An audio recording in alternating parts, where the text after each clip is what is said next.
Yeah, well, Fully there's a reason optimistic. why they call it Romance of the Three Kingdoms. Anyway, hi everybody. It's 7:30. We're live. Hello. We're a little later than normal. It's a little on me. Could have scheduled this a little earlier, but to catch everybody up, because I was told in the last Let's Take of Geo that real life anecdotes are okay. I did mention this before, but we had a whole house generator plugged in, so to do that, well, first of all, they had to replace our electric panel anyway. It was old. But in that process, there was also the whole house hookup and stuff. But in order to do that, to work with the electrical panel and to plug the device in, they must shut off the electric. You see, you cannot work with the electric when it is alive. That is how you get the dead. And I'm not exactly sure what went on. At one point, I think a couple of the guys working were called away to go back to another job because something came up. But it wasn't until 4:30 local time that we got everything turned back on, because you turn it back on and you flip the breakers back on in steps. So I'm a little behind on some stuff to catch up on, and also eating and stuff like that. I also slept in, but that's because they started work at like 7 or 8 in the morning when I had to crawl out of bed and turn my ups off because they were gonna beep all day. So I just slept in because what was I gonna do? Be excited to wake up and read? Lucky motherfucker.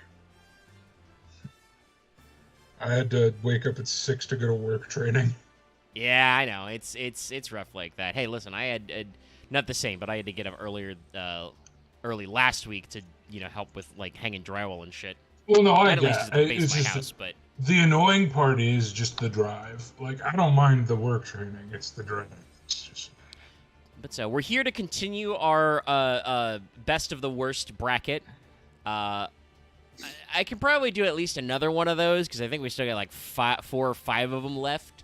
But I do also need to start picking the boys' brains about other archetypes to do as a one-off, or to throw in with other random bullshit go. But this one's very funny to bring up because these were in the here, best of the Ancient worst Warriors. archetypes sort of annoys me, but It's one of those things of like, so how I picked that one was basically like I looked at like a year's worth of polls and was like, not always, because sometimes we do run multiples, but I picked like 6 or 7 archetypes that had at least one poll where they got 0 votes on Patreon. Ancient Warriors was one of those. I think they had some other times, but it was definitely one of those ones where it's just like it didn't stick at all. That's okay. A couple of my picks are also on there. I think Hieratics has been through that phase. You guys just don't want me to say ancient Egyptian names, and it's so sad. Should double check if we ever actually did Ogdo. I could do a double feature on that. I don't think Anyway, we ever did Ogdoadic. somebody will check in the stats if we ever did the actual, because I can easily do. They're not directly related, but I can easily do the Ogdo Hieratic. Ogdo Hieratic, the proto reptile deck, and then the dragons, the iconic Seals Pass.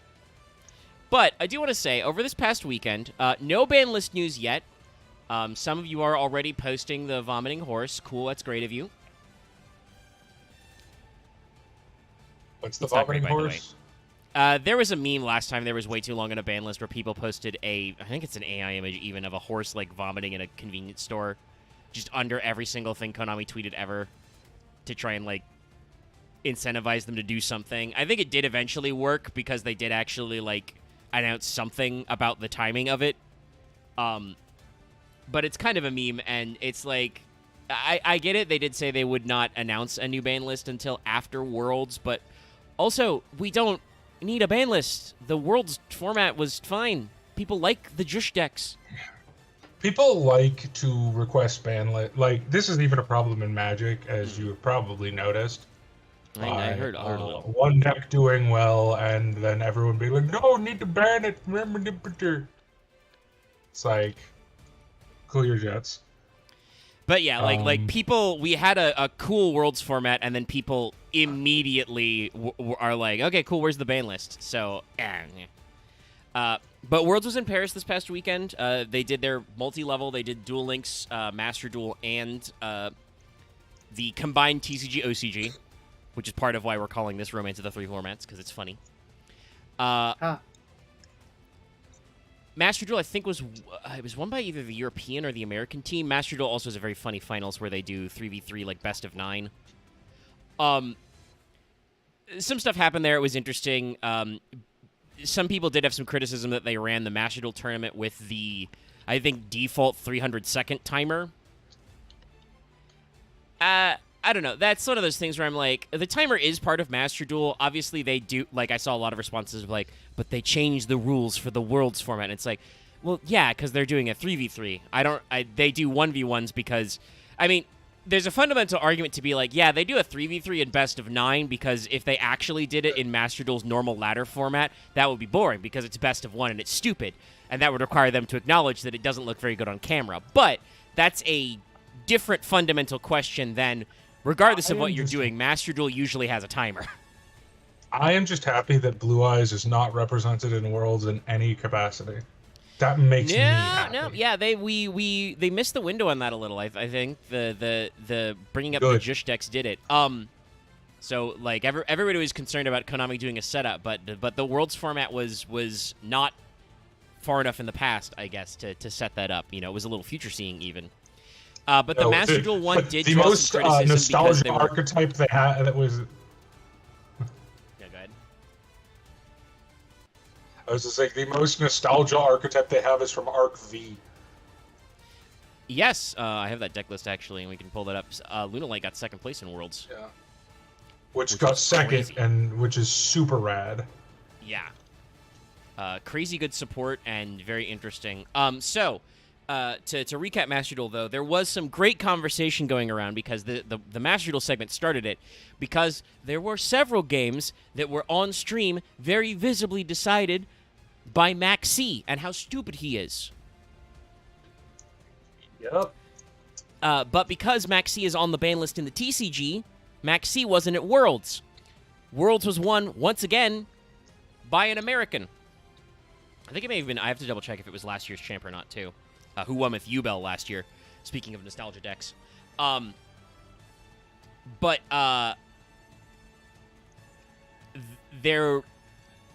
Maxi wasn't present at all in the Worlds format. And after the event, there was some interview questions with some OCG players. And he didn't outright say it this way, but there were some heavy implications of him saying, oh yeah, we're losing Worlds more because we play in a format with Maxi, and that just turns some games into non-games. So when we have to play at a higher skill level, you know, it's tougher. Some of the OCG players aren't as practiced at that, and I don't know if Konami will take anything from that, but it does kind of, impinges upon the narrative that, oh, the OCG loves Maxi. Now, the OCG probably doesn't like Maxi either. They literally admit that it's a skill cap crutch. But we'll see if that actually does anything on the list, right? Yeah, MBT, I think, brought up when everybody was celebrating that one that, like, Maxi's technically gone to 2 and gone back up to 3 later, right? So we'll see. Hopefully they don't do that, at least. Keep it at 2 because there's just so many more Charmies out there. But that's another thing. Worlds was super cool, except there are a couple of games in there decided by flipping Teekboo and also by activating Droll and Lockbird. I think everybody feels kind of like they're a little over Droll and Lock. I don't think Droll and Lock is nearly as egregious as Teekboo, but maybe that's just me. Well, and I mean, I think that's fair to say that Teekboo is currently limit 1 in all formats because that's how Konami seems to be doing that. Honestly, right now. That makes it worse to me. That honestly makes it worse. We've had this conversation in previous weeks. I think it was at least a couple weeks ago. But rather it be at 3 or banned. But yeah, there's definitely also a conversation to be had about how, like, Droll is really interesting, but also is one of those lingering floodgates you can't really do anything about, that it does stop you from doing Yu-Gi-Oh! Because it's not like it negates your effects, right? It just says, oh, you can't add stuff to your hand, so it just makes game mechanics not do things. Which is also kind of what Teekboo does, which is also bad. So we'll see if Konami cooks anything based on the common response on this. Droll has kind of been Droll will go to 1. Pinchman on this format. And I will cry. I don't know. Yeah, I don't know if they're going to ban Droll right away. I think they need to replace Droll. I like the design space on the Mulcharmies a lot better. I think that basically basically a hand trap version of appropriate is how I've pitched it. If your opponent activate this card, it says, the effect for the rest of this turn, whenever your opponent activates a card that adds a card to hand outside of their draw phase, you draw a card, would be a sufficient punish for adding a shitload of cards to your hand without stopping your opponent from still doing stuff. That's kind of how cards like, Fualos, Meowls, etc., Purulia work, where you can still summon, you can still do stuff, but you have to be careful about it. Yeah. Now, this is the Lunalight list. I pulled it up on stream. Yeah. Lunalight this is what all in worlds. Yeah. No. They do kind of make some big chunguses, but that's Yu-Gi-Oh, baby. Nah, this is just I make my unbeatable bungus. Can you beat it? And I do believe that is how the game 2 without a whatchamacallit, a Droll or a Teekboo activation went. It was a best of 3. Lunalight took a game. When they didn't get Hand Trapped or Floodgated, they make a big asshole, and you can't do nothing about that. Let me see if I can find the... This is why I play it with my Cyber deck and go, oh, I make a bigger asshole. Yummy was very well represented in the worlds, but Striker also fucking made it to top 4. Valiant Souls is fucking everywhere, and I already don't like the deck again. Sorry. Yeah, K9 VS won it. I'm trying to find the exact worlds list. VS is one of those decks where it's like, I really love the art design and like archetype of this deck. I just really wish it didn't play like this. Yeah, and I think me hate everything. The K9 Vanquish Soul plays a little different, but yeah, Full Power VS is very interesting. There's a lot of funny things about it, but here is the world's winning list. You can see it right here. You've got a core of Vanquish Soul monsters. You've got 3 Raisin, 3 Holy Soothe, 3 Dr. Madlove, because she actually searches something, worth it. 1 Caesar, 1 Burger, 3 Jiaolong, and then you're playing a relatively tight K9 package. You're just playing 3 Azuna, 3 Yokel, 1 Lantern, 1 Lupus. You're playing your mandated hand traps, playing a Phantasmaean main, which is very funny. It's not like a bad deck, it's just I don't like it, if that makes any sense. No, that's fair. That's fair. And I know that there it's were kind of like, it reminds me a lot of Tier. Like, I never hated Tier, but I also never liked Tier. And that's what VS reminds me of. I don't hate that's this, fair. and like it's one of those things of like different decks appeal to different people, and I think the thing about the current format is like all of these were nail biters that did basically come down to like specifically drawing your one of outs, all the stuff in the, like, you'll notice none of the stuff that matters is in the main, like the Droll and the Teekboo hit are in the side, which were not posted. So like there's plenty of room, I think, for a variety of decks to come up. I do like Vanquish Soul because of its interesting gimmicks, but it is one of those decks that it really took until the K9 stuff to give them exactly, hey, Izuna's a good Earth you can reveal, especially when you can't play Maxi in the non-Master Duel OCG formats. Gives you, like, turn 1 plays. The fact that they have an actual field spell is a really good search off of Mad Love. Okay, Omega, I have to post something, because fucking hell. Holly Sue is a card that you can summon on your opponent's turn to get your gameplay rolling. Like, there's a lot of fun stuff there.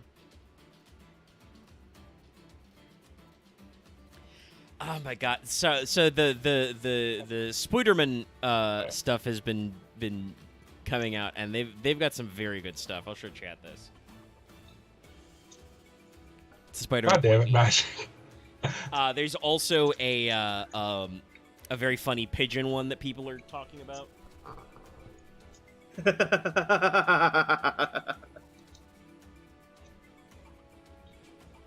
Spider-Man. I'm the real Spider-Man.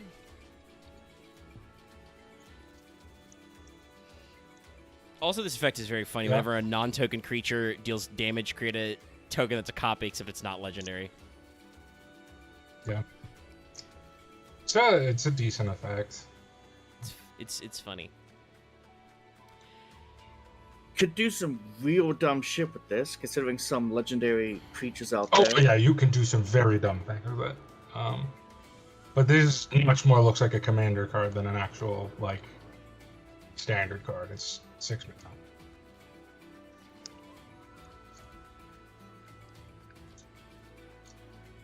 But yeah, no, Yu-Gi-Oh! Looks like it's in a decent metagame place, which makes me wonder why people are clamoring for a ban list. It's just one of those deck isn't things. top pick. Well, there's that, but it's also one of those things of just like I don't know why people have this expectation. I had a long conversation with Lucky about this actually, about how like I think some people are just cooked by like the instant gratification that you get out of social media. Like you can just talk to people and have them respond back. So when Konami says, hey, just so everybody knows, we're not planning on updating the ban list until after the World Championship, people go immediately, oh, the World Championship's over. Where's the ban list? And it's like, they never said they would release the ban list at the World Tournament. They never said they would release the ban list after the World, like right after the World Tournament. They said they wouldn't be doing it, and it would not, at minimum, come until after World Championships concluded. There's nothing wrong with the format. I mean, I know, like I said, some people are out for, like, Droll's Blood, and there's a lot of comments about how, like, other combos are, like, you know, annoying, like, once again, bringing Teekboo and all the floodgates into the discussion as well. But in general, the format's really healthy. The ban list that people really probably care about is Master Duel, but guess what? They are not doing anything interesting with the format. They're gonna release the new Dark Adagnister / Code Ducker stuff and some other stuff in the pack this month, so guess what? Malice isn't getting banned. I'm happy about that. No, it's I'm true, happy but it about also... that because I get to play Adagnister. No, and I think those things are cool ads, and I will probably try and test it out. Because Do you like a 20-minute combo line that ends on 2 creatures? Then do I have a deck for you? Well, guess what? That's what we already do in Malice, so spicing the rest of the Dark Cyber stuff in there is probably not the worst. That's one of the things, right, I was going to say, is I've been playing Master Duel Malice without the Adagnister support, the extra Dark Cyber stuff, and, like, I like the concept of Malice as a deck. It's very cute to have this, you know, hacker thing, and their very unique way of handling, you know, banishment as not a penalty, but, you know, part of the interaction. But Malice has a real problem, chat, where it's very boring. It's a very boring deck. Why is it a boring deck? Because there are exactly 4 names that are all hard onces. So if you do your combo, it's very linear in the sense that you are just banishing the 4 ladies and summoning them back, and then depending on what you're doing, you make a different Link 3. You might get some funny interactions with the trap cards, but they're not that funny. Their non-field spell card is bad unless you're, like, playing into an established board going second, which is not something you would be doing in Master Duel. It's just, it's not very fun. I have the same problem with Ryzeal. I'm mostly done building Ryzeal. I have a couple of URs to craft to add to it, but Ryzeal is also just kind of like, I don't want to be, you know, mean if you enjoy playing Ryzeal. You know, I'll be a little mean. Ryzeal's just kind of a slop deck. It's the deck that is the most forgiving deck in a long time, which is why I think it's not only does it place well, but even though people thought Malice is of a similar power level, Ryzeal has more tops than Malice because it is an infinitely more forgiving deck. But Ryzeal's a deck where I just go, got some 4s, summon some 4s, search some more 4s, summon some more 4s, make some rank 4 guys. Like, I may be interested to try the Mitsurugi variant because that actually seems like it Mitsurugi does Ryzeal is something hilarious. specific. But the Ryzeal stuff is just kind of like pure Ryzeal right now is just kind of like, I don't know, make Detonator. What are you going to do about Detonator? You know, what do you do? They don't even have Eclipse Twins yet, so it's like, but it's just like it's man. I don't know. Well, let's talk about Ancient Warriors, like I said. So to explain this archetype to the people at home. Ancient Warriors is known in the OCG as Senka, which translates roughly as Warring Flower or Flower at War. It's another one of the Japanese name is one of those, you know, super funny, deep puns where, the phrase senka means fires of war, but also they use the characters for chuka, which is the way the Japanese read a Chinese word for China, changhua, which, means central flower, so it's like a funny pun.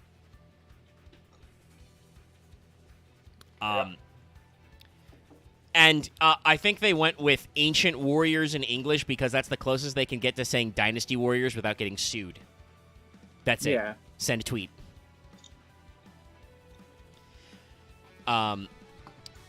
These guys are very interesting because make no affirmation about the fact that they are beast warriors. They do have kind of thematic animals, but they mostly look like guys. I genuinely think that they went beast warrior when these came out in Ignition Assaults. Well, so because they didn't want to do a warrior archetype. I think it might. I'll give them a little credit, because I can come at this from the angle of the Romance of the Three Kingdoms, which is not a historical document, but it does detail historical events. And the fact that it is not a historical document is why I think they are beast warriors. Because if you read the Romance of the Three Kingdoms, the War Amongst the Peach Tree, War Amongst the Garden and the Peach Tree, these people are fucking superhumans. True. They cut mountains in half, they jump over cities, these people and their horses are not human. Or horse. Among men, Lu Bu. Yeah. Among horses, red hair. Among horses, red hair. No, Right there was a Sichuan. crack. Clearly, you need to jump across the gap in the bridge to make it to safety. Your horse could totally make it. So, I think that's why they went, because technically, I think, in the story, obviously not, because most of the people they have represented as cards are based on real people. Yeah. They haven't interpreted any of the fake characters yet, which is interesting. But most of them were described in the Peachtree novel as demigods. Or demons in the case of one. Well, yeah, I'm pretty sure I know which guy that is because he's. There are a couple that are said to have demon aspects. Well, no, Yeah. it might not be who you think, because it's not Lubu. Is technically a demon. Like I said, they got a couple. But so they break this up. They break up basically the three factions, the three kingdoms, as they were, into three attributes. Okay, can I Water. rant here? Go for it. Yeah. I need to rant here because this has been driving me insane. Konami. I know you wanted to do water, fire, wind. I know that. However, when the colors of two of those armies are red and green, and the other one is purple, which is a represented attribute, why not make them their own color coordinated? Because, spoiler, the red army is wind, the green army is water, and the purple army is fire. Yeah, I don't know if that's them trying to get farther away from some of the historical stuff, because here's one thing we're going to talk about, and this is, I believe, attested in... Yes, this is literally at least how their names are written in the OCG as well. They really fucked up everybody's names. There's no other way to describe it. Yeah. They just went, this historical domain character who has, multiple names I can refer to them. What if I just make up a new name by slamming some of their other names together? Some of them will be Then pretty take easy to this tell. kanji and this kanji, and smoosh. And I know that like Japanese is also a language that lends itself very well to portmanteaus, which seems to be how they did it. But still, it's one of those things that's I don't know. Maybe it reads better in Japanese. Oh, sorry. No, it's even better. I forgot. Wei can also be blue. So they could have just done water, wind, Fire, but I don't they to catch you up if you don't know what Douglas is talking about. All the guys who represent Wu are water. The guys from Shuhan are wind. Kawei is fire. And then there's a couple of dark guys, but don't worry about that yet. Yes, who do not. I'm gonna rant at the Yu-Gi-Oh wiki eventually. Yes, the wiki may have had some decisions, but yeah, that's wiki, just the guys making the table. Didn't read Romance of the Three Kingdoms. But yeah, so normally I try to tackle cards in like a time they came out or another thing, but they are actually thematically grouped. Basically, the way the game kind of has it is to shorthand, at least according to the wiki. We'll see how true this is later. Wind is they can do something if your opponent controls more monsters than you. Fire does something if a card your opponent controls is destroyed by battle or card effect. And water does something if your other Ancient Warrior monsters activate their effect. Yeah. Which is symbolic in a way, because, like, the Wei faction, the Fire faction, was known as the most tactical and devious, so them pressing on tactical advantage makes sense. The Shu not the Shu faction, the Wu faction is kind of the power of friendship faction. Like, oh no, the Shu is the power of friendship faction. So having being outnumbered, being the underdog makes sense. The Wu are kind of there. I'm not gonna lie, they are kind of the least important of the main characters of the Romance of the Three Kingdoms. Spoilers: the Wei win. Technically, actually, well, in the end, they do. Well, no, Yeah. the Wei win, but Cao Cao does not become emperor. He is usurped by his advisor, who is in FGO, which is Sima Yi. Yeah, Yi takes over after. Yeah, in the end, Yi wins everything. Which, I gotta be honest, ain't that just the way it goes? You bust your ass to unify the Three Kingdoms and take over China, and then you get got in the end because you were paying somebody who was smarter and more devious than you. Let's be very frank, because this is something that the cards get wrong. This is not a unification of China. This is a rebellion. Also true, yes. All three of these factions decided, hey, this emperor fucking sucks and is like killing people for no reason. And chat, welcome to how the Mandate of Heaven works. When we like you and you're new, you have the Mandate of Heaven. Everything's fine. Oh, we've stopped liking you? Clearly they don't have the Mandate of Heaven. Well, okay, so Doja never have had the Mandate of Heaven because he kidnapped the emperor. Also Someone was like, you're making me emperor now. Someone post the oversimplified Three Kingdoms video, because yeah, it's a good one. No, the joke I used for the title or for the description of this video was the line from A Brief History of the World, I guess, which is, China's whole again, now it broke again.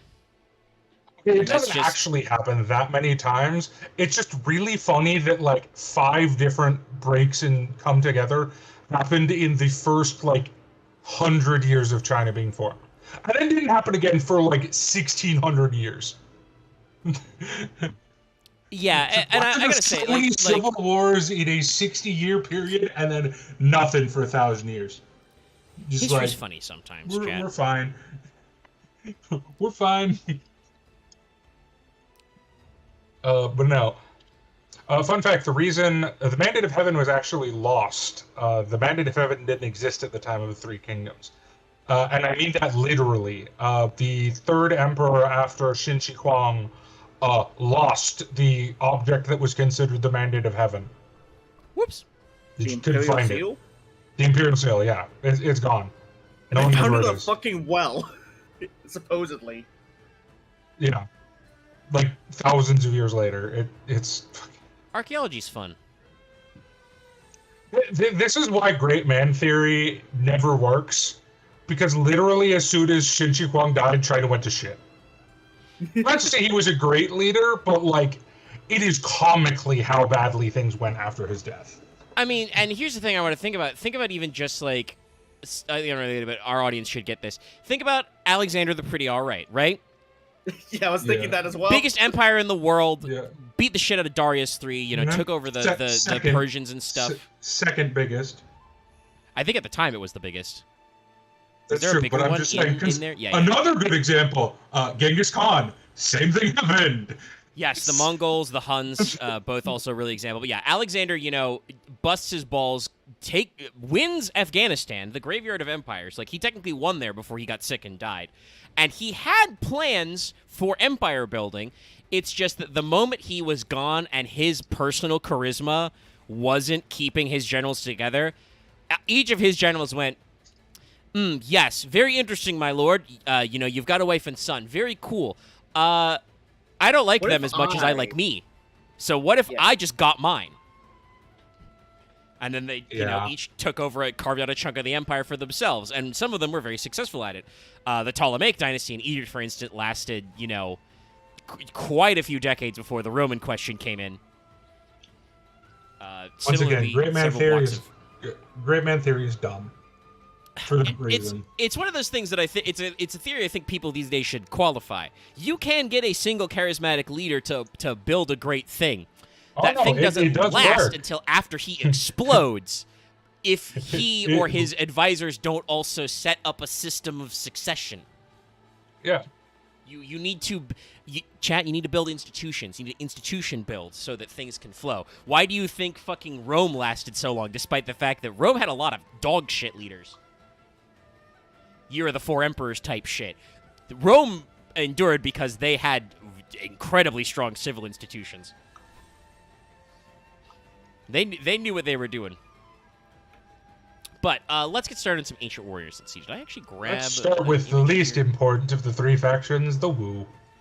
Yes. That's where I was planning. We're going to start at water. We're going to do Wu. We're going to kind of do this in their sort of... Again, the wiki has kind of, I think, an informal... I don't know if they actually categorized by, like, tacticians, warriors, leaders, like, in the actual, like, the card design.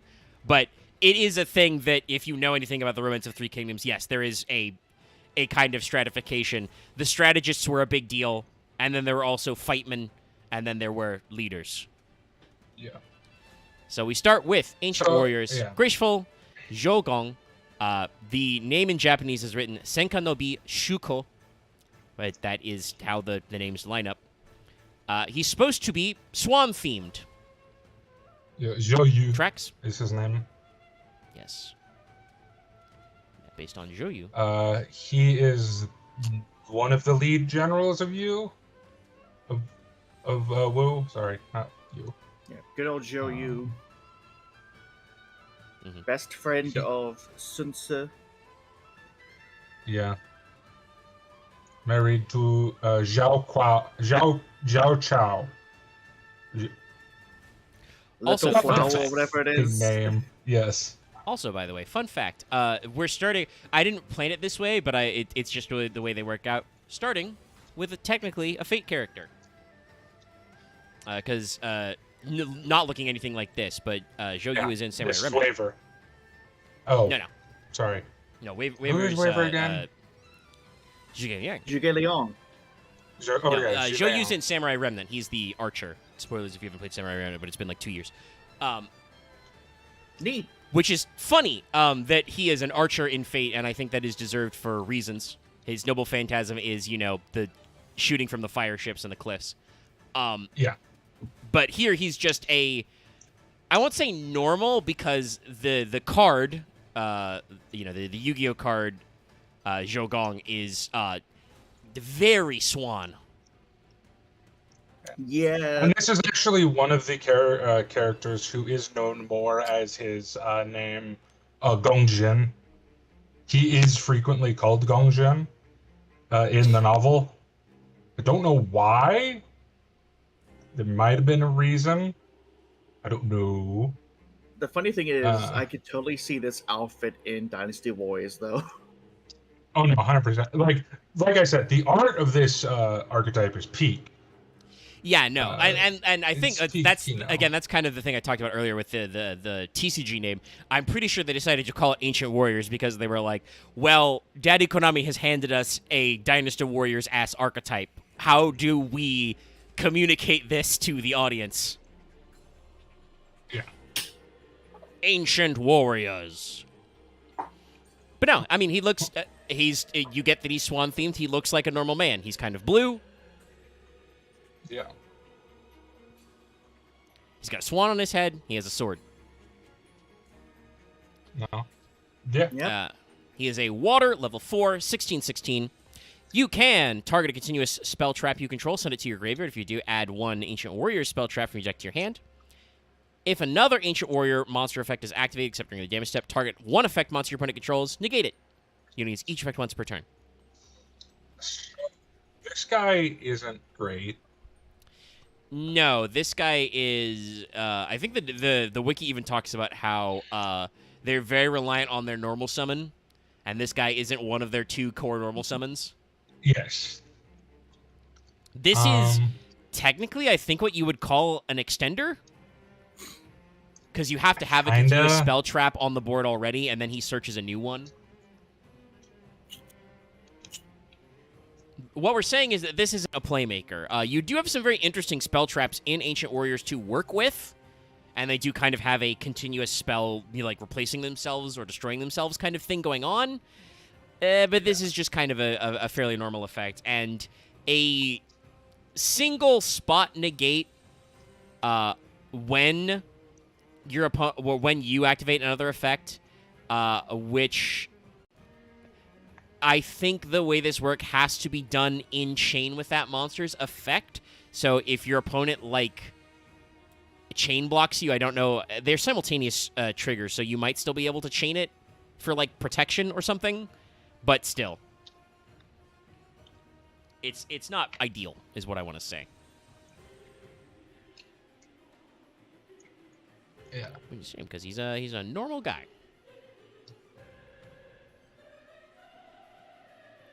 Any other fun facts you want to throw out about Zhou Yu while we're here? He's not the most notable.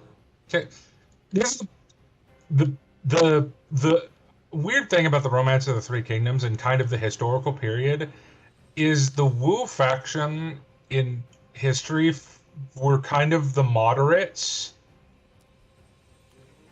in a way. I don't know how to best describe this, because the Wu faction is not very important. Or they're very important, but they're also not important. Their important actions are not letting the other 2 factions fight and screwing up a bunch of important events that if they'd happened would have turned out the war in a very different way. But they didn't actually do anything. Kind of third guy. Does that make any sense? Yeah, no, They feuded with Shu over a single province for years. Yes. Technically they wanted to ally with Shu, but there were also so many petty grudges, like the one Lothers mentioned, they literally just kept fighting each other. Because theoretically they are... Yeah, okay. So it's oh hey, we can team up with Shu and destroy Cao Cao, the biggest threat, but I really want this one province, though. I really want those guys to fuck off, though. Yeah, welcome to history. Unfortunately, a lot of game changers have been done by just petty bullshit of well, it'd be really sensible for me to join sides right now, but also that guy drank my tea once, and now I have to kill him. Cao Cao is kind of the main character of the Romance of the Three Kingdoms. I mean, his faction does, as you said, technically win. He was just well, no, because he's just all right, this shit's stupid. This whole province bullshit. After they got, basically everyone agreed to get rid of Dong Zhou. No one disagreed with this. Everyone liked it. They were he gotta go. Everyone looked at each other and went, yeah.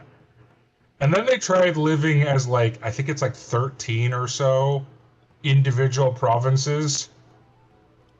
And eventually, so it's like, this isn't working. We're not functioning.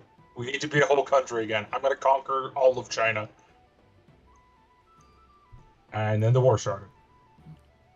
It's a very, very oversimplified version of history. Yes. And this is our next guy from the water. Ah, yes, the actual eccentric important character. Yu Jing. Oh, no, not him. Seka Never mind. No, yeah. Yeah. Never mind, not the important Seka no character. Myo Roke, eccentric of the Warring Flower. Yu Jing. Allegedly, his animal reference is the humble sturgeon, which is why he has fish fists. I'm It's seeing certainly a choice. snake. I'm seeing snake. Yeah, another guy's supposed to be a snake, but it's definitely very snaky. He could be fish themed. I don't know. There may also be like design documents. Like I said, there may be like That was I'm not familiar with. Lusu. Really? Suit. Yes, Lusu is the character this is based on. Courtesy name. Twin swordsman. Yes, which is very funny because this guy does not look eccentric or is eccentric at all. He looks like the exact opposite. He's a bear. Yeah, no. I do want to say this guy does look a little eccentric. He has like the mustache, the beard, but also really long sideburns and a huge ahoge. Oh no, the art they did is eccentric. It does fit it, but I'm just saying. Oh no, you're saying Lusu is not a very eccentric guy. Character. He's not. He's actually very important to the very beginning of the war, and then I think he dies.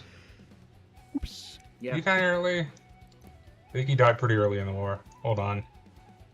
I'll bring up Rue's. Well, unfortunately, I think this guy would die pretty early in the war as well. This is another Water Beast Warrior. He's a 4. He has 700 attack and 2k defense. That's right, it's a 2k defender. This was Ignition Assault, by the way, which is a 2020 set. This was the first set of 2020. So, like, this is the set that, like, immediately after this, they announced the new 2020 Master Rules. You can target a continuous spell trap you control, send it to the grave. If you do, add an Ancient Warrior's spell trap with a different name from your graveyard to your hand, so your cycles from grave. If your other Ancient Warrior monster effect is activated, except during the damage step, target a spell trap your opponent controls, destroy it. You only use each effect once per turn. So, a little different than Zhogong's effect, but still kind of like just like an extra little, pop effect. Again, a very conditional extender. It's kind of really weird. The one character they left out of the Wu faction that I would have thought would have been in it. Although I guess it makes sense because they have his like relative in the other faction. But the most important general in Wu is arguably Zhang Zhou. God, I always mix these two up. I think it's Zhang Zhao. I want to say it's Zhang Zhao. Because there's Zhang Zhao and Zhang Zhou. Don't know if I remember that one. He's the guy that dies and makes Wu join the war. Yes, his most important contribution is dying, so I understand why he's not a card. But he does spark Wu's entire entrance into the war. Sun Jian? I think so. I'm so bad at the intricacies of this. The father of the Sun family, or am I just misremembering? No. I'm talking about the guy who wanted them to surrender to Xiao Xiao. Yeah, okay. I don't remember then. Okay, fair enough.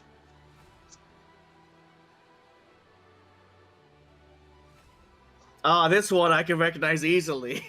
Well, yeah, this is the important guy. Masterful Sunmo. Okay, never mind. I thought it was someone else. No, it's who you think it is. Oh no, it's Sun Quan. Yeah. It's the head. Courtesy name Zhongmo. His animal themes are turtle and snake. You can tell because his belt is a snake and his shoulder is a turtle. Other than that, honestly, he's like significantly less animal themed than some other guys we've seen. And 3 swords. All of which are slightly different. I can only assume one is his dad's, one is his older brother's, and one is his own. Yeah, probably. What is the faction that the most people die in? Whoops. Fucking Sujian's like, this is totally not a trap. Gets trapped, dies. Sunsa dies from like mysterious illness or whatever. Yeah. And guess what? This is the card also that is out of the 3 waters, the 3 from Wu we're talking about, is actually super important to the deck. No, he is a great. He is one of the 2 starters. I would say he's probably not the best starter, but he's the second best starter. And it's especially when you're playing a deck like this, where you do have just 2 starters, which are normal summon reliant. You know, if you get the less optimal one, that's still, you got a starter. Yeah. No, he make the deck work. Masterful Sunmo is level 4 Beast Warrior, like I said, water, 1800 attack, 1500 defense, so also got a useful stat line in modern terms. While you control another Ancient Warrior monster, or I should say Ancient Warriors monster, they're all pluralized, so it's very funny. Your opponent can't target this card for attacks. You can only each of the following effects once per turn. You can send 1 card from your hand or field to the graveyard, add an Ancient Warrior from your deck to your hand, except Sunmo. If your other Ancient Warrior monster effect is activated, target a monster your opponent controls, return it to the hand. Fuck you, bounce. Both of these effects very good. Obviously, like, starter-wise, this lets you, do a thing, dump a card, add a card, add a different monster, and also, while target an effect monster and negate it is not bad, I do think also his effect out of the woos is the best to just be like, all right, I activated an effect. Also, bounce, get out of here. Yeah. Like, popping a spell trap is conditionally good. You might side deck, what's his face, Lu Jing, just for that purpose. Not really. But you can probably do other things in this deck. Just play a Lightning Storm, honestly. Yeah, play some Lightning Storm, play your 1 of Feather Duster, and remember that this deck has an extremely bootleg Pankratops. I wouldn't say bootleg. Well, he's close enough to a Pankratops to be good, but is also worse enough than Pankratops that you will occasionally shoot yourself in the foot playing him. I would say more he is an archetype-locked Pankratops. I do believe also that guy also says you can only activate his effect explicitly when your opponent controls more cards than you. So you can, if by summoning him you equalize, you accidentally turn off his effect. Right. So it's not exactly the same as a Pankratops. I guess saying an extremely bootleg is a little mean, but it is a little bit of an off-brand Pank. It is like technically generic, but obviously you're going to get more out of it in the deck. But yeah, Sunmo is a excellent starter and has probably the best effect there, has a decent body, is probably a guy you're playing a lot of. If I'm not mistaken, hold on, sorry, I gotta pull up just so I'm not talking in my ass. I think he's the best of the 3 faction leaders in terms of usage in the deck. I just gotta check if the starter for the I know he's better than Xiao Xiao. That's not a question. We'll talk about that later. Yeah, I mean, Sunmo's the only one I recognize. Sorry, the other one is the faction leader of the. Yes, yeah. Liu Xun is the other Han starter. So. Yeah. No, it's Liu Xuan. Right. Yes. Extra U in there. I only know that because it is Liu Bei. Yeah. But yeah, so definitely a case where the two out of 3 leaders, despite again kind of talking about, you said before that good old Mr. Cao Cao Cao How is very important to the narrative. His card's not as critical to the deck as you'd think. No. Which Although I know he is a because splashy, one of that I do play. I expect a few of these to be splashy one-ups, but let's keep kind of this theme where we start at what the table organizes the bottom rung. We start with the tacticians and move up. Also, funnily enough, that means we get to talk about the guy who is Waver, and you can probably tell a little by the way he's dressed. This depiction seems, fairly recognizable. This is the ingenious Zhuge Kong, a.k.a. Zhuge Liang, a.k.a. Kong Ming. Yep. A.k.a. Little British Boy. Only in the last century. And Old British Man. Yes. Actually, not that old. Accidentally wins a fight. By the way, also nothing. to bring that up, though, also funny enough, in Zero, Waver's like 19, so he's like 30 in Fate Stay Night / Case Files time. So what I'm telling you is that, man, Cigars really fucked his shit up. Yeah. Like he did the classic anime design transition where it's like, oh, you're sub 20, you're a little baby, you're a kid. What's that? You're 30 years old, you're ancient now. What's that gif of what was it? Was it Brad Pitt? Suddenly turning old. Yeah, the reversed Benjamin Button gif. But yes, ingenious Zhuge Kong, wise of the Warring Flower is technically how the grammar works out on the OCG name. But now we're into the Wind guys. Which is bullshit woo propaganda because he is not the greatest tactician of the Romance of the Three Kingdoms. Because he fucking lost. I mean... True. But he did also, at least according to the Romance of the Three Kingdoms anyway, he did do a couple of very funny things, though. No, but he did. Well, you want to know why he lost? Because his leader sucked?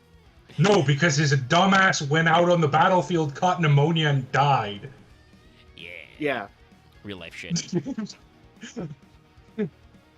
No, but that empty fort stuff and other shit. Simiki is technically the greatest tactician of the Three Kingdoms, but hold on. Okay, look, good tactician. Knowing how health works, probably not the best idea. That's fair. So, and I think that just calling ingenious is fine. I think we could say that he did do some ingenious things. No, he was easily the second greatest tactician of this entire war. Yeah. Because sorry to Zhao Yu, you're not in the same league. I mean, so well known by his rival that even when he's like, okay, fuck it, we're gonna surrender. Open the gates. I'm gonna sit out there with tea. And Simi's like, fuck. I love that anecdote that just like they're completely outnumbered and outgunned. They're absolutely gonna get their asses kicked. Zhuge Liang says, guys, I got a plan. We'd go out on the bridge. I'm gonna chill. Maybe play a little music, drink a little tea. We'll see what happens. And Sima Yi is just so paranoid that it's gotta be some kind of trick, man. He's doing something. He must have hundreds of thousands of extra guys in there. Leave him alone. We can't do it. We can't.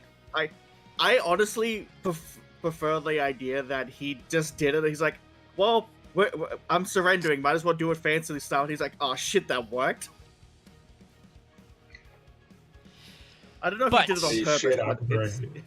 Card-wise, first of all, Zhuge Kong is a great extender because this guy is Poplar before Poplar. If this card's added to the deck to your hand by the effect of an Ancient Warriors card, not period, but by an Ancient Warriors, you can special summon it. So this does mean that if you do Sun Mo and search Kong, you immediately summon him. When a spell trap card is activated, send a face-up Ancient Warriors. Can you spell crap? Sorry, spell crap. Haha. Spell trap you control the graveyard, negate it. When a monster effect is activated while you control Liu Jian, Juan, you can send a face-up Ancient Warriors spell trap, negate. You only use each effect once per turn. So, Kong is a pretty good free extender if you ever search him with an Ancient Warriors card, which there are, I believe, a couple of ways to do. He is a literal free summon. He lets you send a continuous spell trap to negate spell traps. And then also, if you have his boss on the board, you can send them to negate monster effects as well. So, Julien is interesting. If that third effect was just any Ancient Warriors and not just his boss, that probably would have been pretty powerful. Yeah. He's a decent card, but the problem is the entire deck is extenders, so he's not like needed. You know what I mean? Yeah. Like he's technically a good effect, but when your entire deck is full of cards that can just summon, we'll get into the rest of Han in a bit, but particularly the Han cards love summoning themselves. When it is kinda everyone's anything. an extender, no one is. Yeah. Also, by the But way, you can it's a play little him hard to at one or tell from two. this. I would say probably for the sort of like in archetype negate and the free extension. I you could probably personally play, like, only one. play him at one. Personally, It is the thing, but right, where that's- you have a deck with a lot of names that have a lot of hard onces and stuff. So getting a few rotations of extra names is not bad. I literally earlier talked Well- about how my number one problem with Malice is you got exactly four names. So when you ideally, do four names, in my that's it. opinion, ideally, Ancient Warriors wants to be Ancient Warriors at this point, and it makes me sad because I love the deck so much more.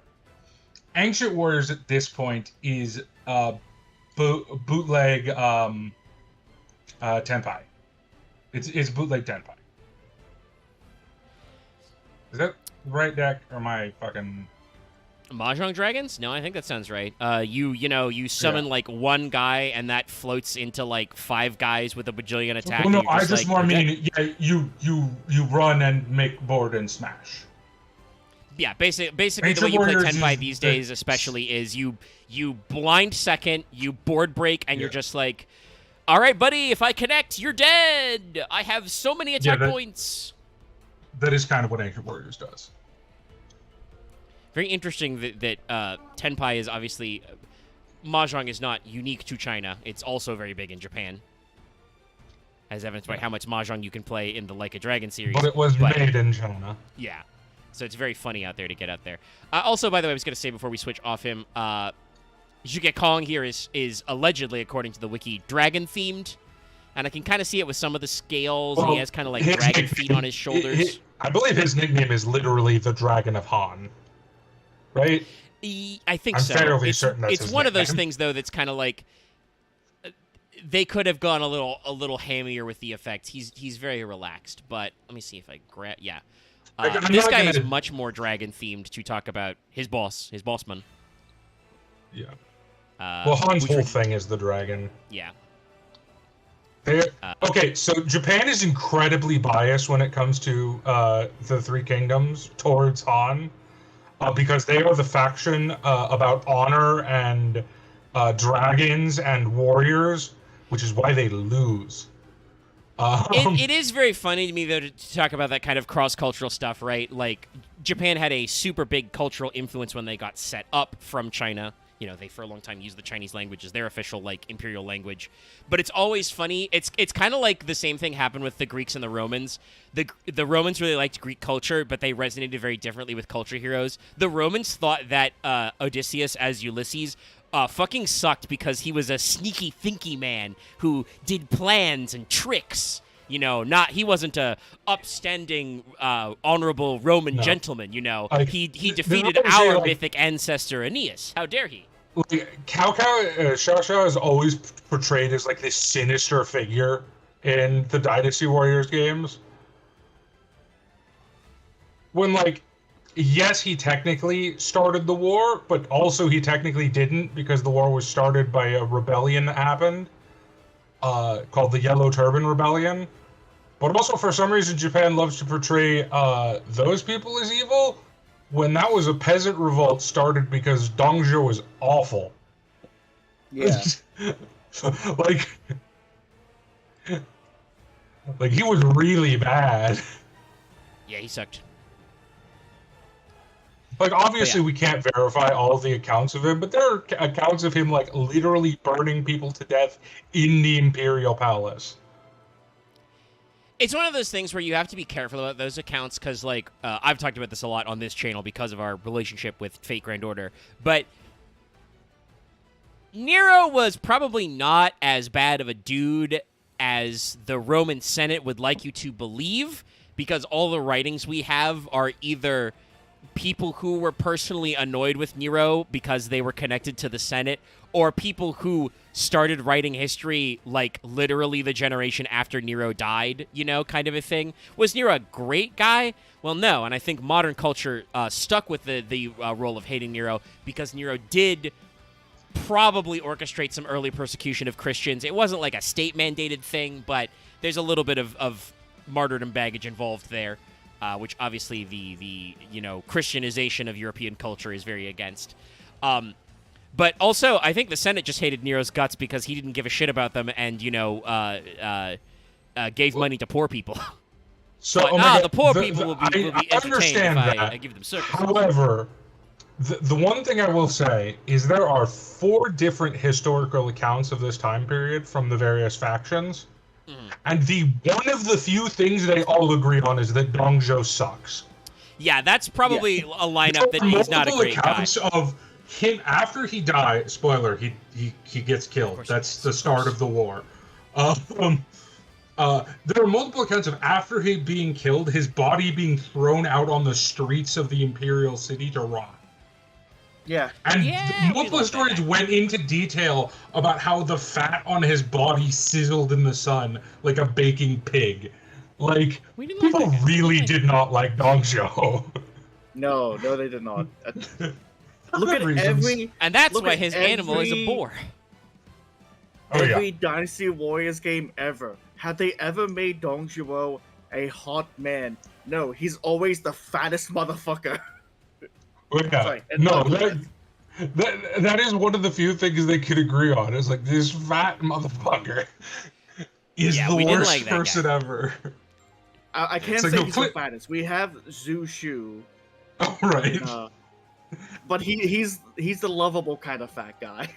Yeah, no, he's the fat and jolly. That's the difference. This is the virtuous Yi Zhang, virtuous of the Warring Flower. Again, does kind of show the bias that Dallas was talking about.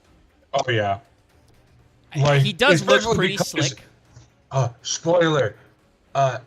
Liu Bei did some... Or Liu Bei... Technically, it was more his brother. The guy who took over from... Yeah, Zheng Fei. They did some... Or who is it? What? Sorry, I'm trying to remember his predecessor. But anyway, the Han faction did some really fucked up shit in the beginning of the... Liu Rang, that's what I think. Yeah, because Zheng Fei was the sworn brother. Yeah. No, like his actual Liu Hong. My bad. There are a lot of people in the Romance of the Three Kingdoms. Yeah, I'm kind of glad I'm kind of glad that Ancient Warriors hasn't gone ham. Also, hold on, quick question. Thing there. Has anyone seen the recent videos from some people talking about that game called Stalker X that's been sponsoring a lot of people? Because his head is very square shaped in this angle. No, I have not seen the ads you're thinking of. This guy is literally square jawed though. Yes. He has 2 swords that look like they come together to make one sword, except they're the wrong way around. Which is, by the way, as a sword professional. Dog shit way to do a sword design with the hilt guard on only one side on both sides of your double swords. I think it's supposed to be because Liu Bei, or the historical figure of Liu, like the Han were famous for using the Dao, so I don't know why he doesn't have Dao swords. I mean, they are curved, but they're like weird anime curved because they're like punched out. No, also, the thing about using the Dao is those usually have a very simple oval cross guard, covers both sides of your hand. These have weird half oval cross guards. or even barely a cross guard. Like I've seen some Yeah, Dao sometimes with, you like, don't even do a minimal cross guard. You just use it as a big machete type weapon, which, by the way, is perfectly like heavy chopping blades don't need cross guards because you're not clashing with them. Yeah, and also, spoiler, these weapons were not used for dueling. Dueling was not really a thing in ancient China. They were for killing. That's it. Yeah. But no, I think these are there's literally very... a quote, I don't know what think the artist was it's- going for here, but it's like these swords should be asymmetric because like they should like form a pair together, but they're also not shaped the hate right way, so it's so weird. how old he looks. Because Liu Bei is supposed to be pretty young, if I remember correctly. I mean, I think some of it is just like the shading. Like he doesn't look that old. I will say the little soul patch is kind of throwing me off. But he doesn't have like a lined face. He's kind of baby faced. He does kind of have the haircut of a nerd though. Like at least with this angle. Like I don't. Loth talked about how he's got kind of that square-jawed angle. Like, I get that they're kind of trying to... He's, like, standing above us, shining in the light with feathers raining down, but it's like... Yeah. I would like to have seen a square-on picture because, like, his haircut looks a little weird. Like I said, he's got the little weird soul patch, which obviously is, like... As a person who rocked the goatee-type stuff for a while, it's not great. Just shave it off. Sorry, I just realized... because he's got earrings, they look like those fucking weird disc extender things people put in their fucking ears instead to make it look bigger. Yeah, he's got big earrings, but they look like spacers. You're right. Other parts of this are okay. I don't know what's going on with the shoulder. I think it's like the dragon is like hugging him. Well, he is the dragon. Like yeah, it like I can't be mad at him. Like I'm not gonna pay too much attention to most of what the people are represented by, except there is one I have a huge gripe with, but we'll get to him eventually. I was about to say, yeah, we'll get there. But that's not until later. Because there's one thing that he should be, and it should not be what it is. He is like, his nickname was the Dragon. He is the Dragon of Shu. Like makes sense. You know, and I gotta say, like looking, you know, card design wise, this guy's another like major starter. He's another one of your big ones. He's not technically it's not required that he is a normal summon, but he is a great starter because he is normal summonable. Also, I do think this one explains more if people were wondering what Dallas meant by like, oh, it's like a bootleg Tenpai these days. You'll see when I read this card. This card is part of that axis, definitely. While you control another Ancient Warrior monster, your opponent can't target this card for attacks. Oh, also, he's level 4, still, like I said, normal summonable, 14-12. That's why the, I think the leader is having the kind of, hey, if my guides are here, you can't fight me. That's great. But you're going to use each of the following effects once per turn. If your opponent controls more monsters than you do, send one card from your hand or field to the graveyard. Special summon an Ancient Warrior from your deck, except Yuchuan, who's based on Liu Bei. I don't know if he said that explicitly before. When an attack is declared involving another Ancient Warriors monster, you can draw one card. So yeah, this guy, if you need your opponent to have a board to do that effect, like they need to control a monster. I do have to say, Liu Bei is an idiot. That's the other thing. He is the honor guy, like the I will fight for honor and everything. But he did the stupidest thing in the entire series. He hired Lu Bu. Don't do this. Generally, this was considered to be a bad move. He hired Mr. I will betray everyone and anyone I have ever worked for. I'm just imagining Lu Bu with that Spoiler, fucking... Lu Bu betrayed him. Yes. I'm just imagining, though, like that old Vine meme, but with Lu Bu. I'm here to blow up, and then act like I don't know nobody. Yeah. I'm like, that's kind of like Lu Bu. No, Lu Bu sought him for shelter, and he was like, no, we can trust him, guys. Come on. He's such a trustworthy guy. Do not pursue.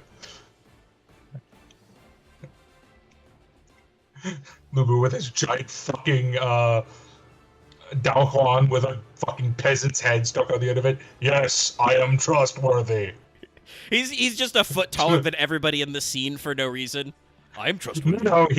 No, it's just him and Guan Yu are just standing there, just fucking 10 feet tall. Each of them are just like, there's something about you I don't like. I have actually. I recently rewatched. I started rewatching JoJo while I've been doing other stuff, and I did get through all of Phantom Blood just the other night. No, I know a lot of people do say. I do want to remind everybody.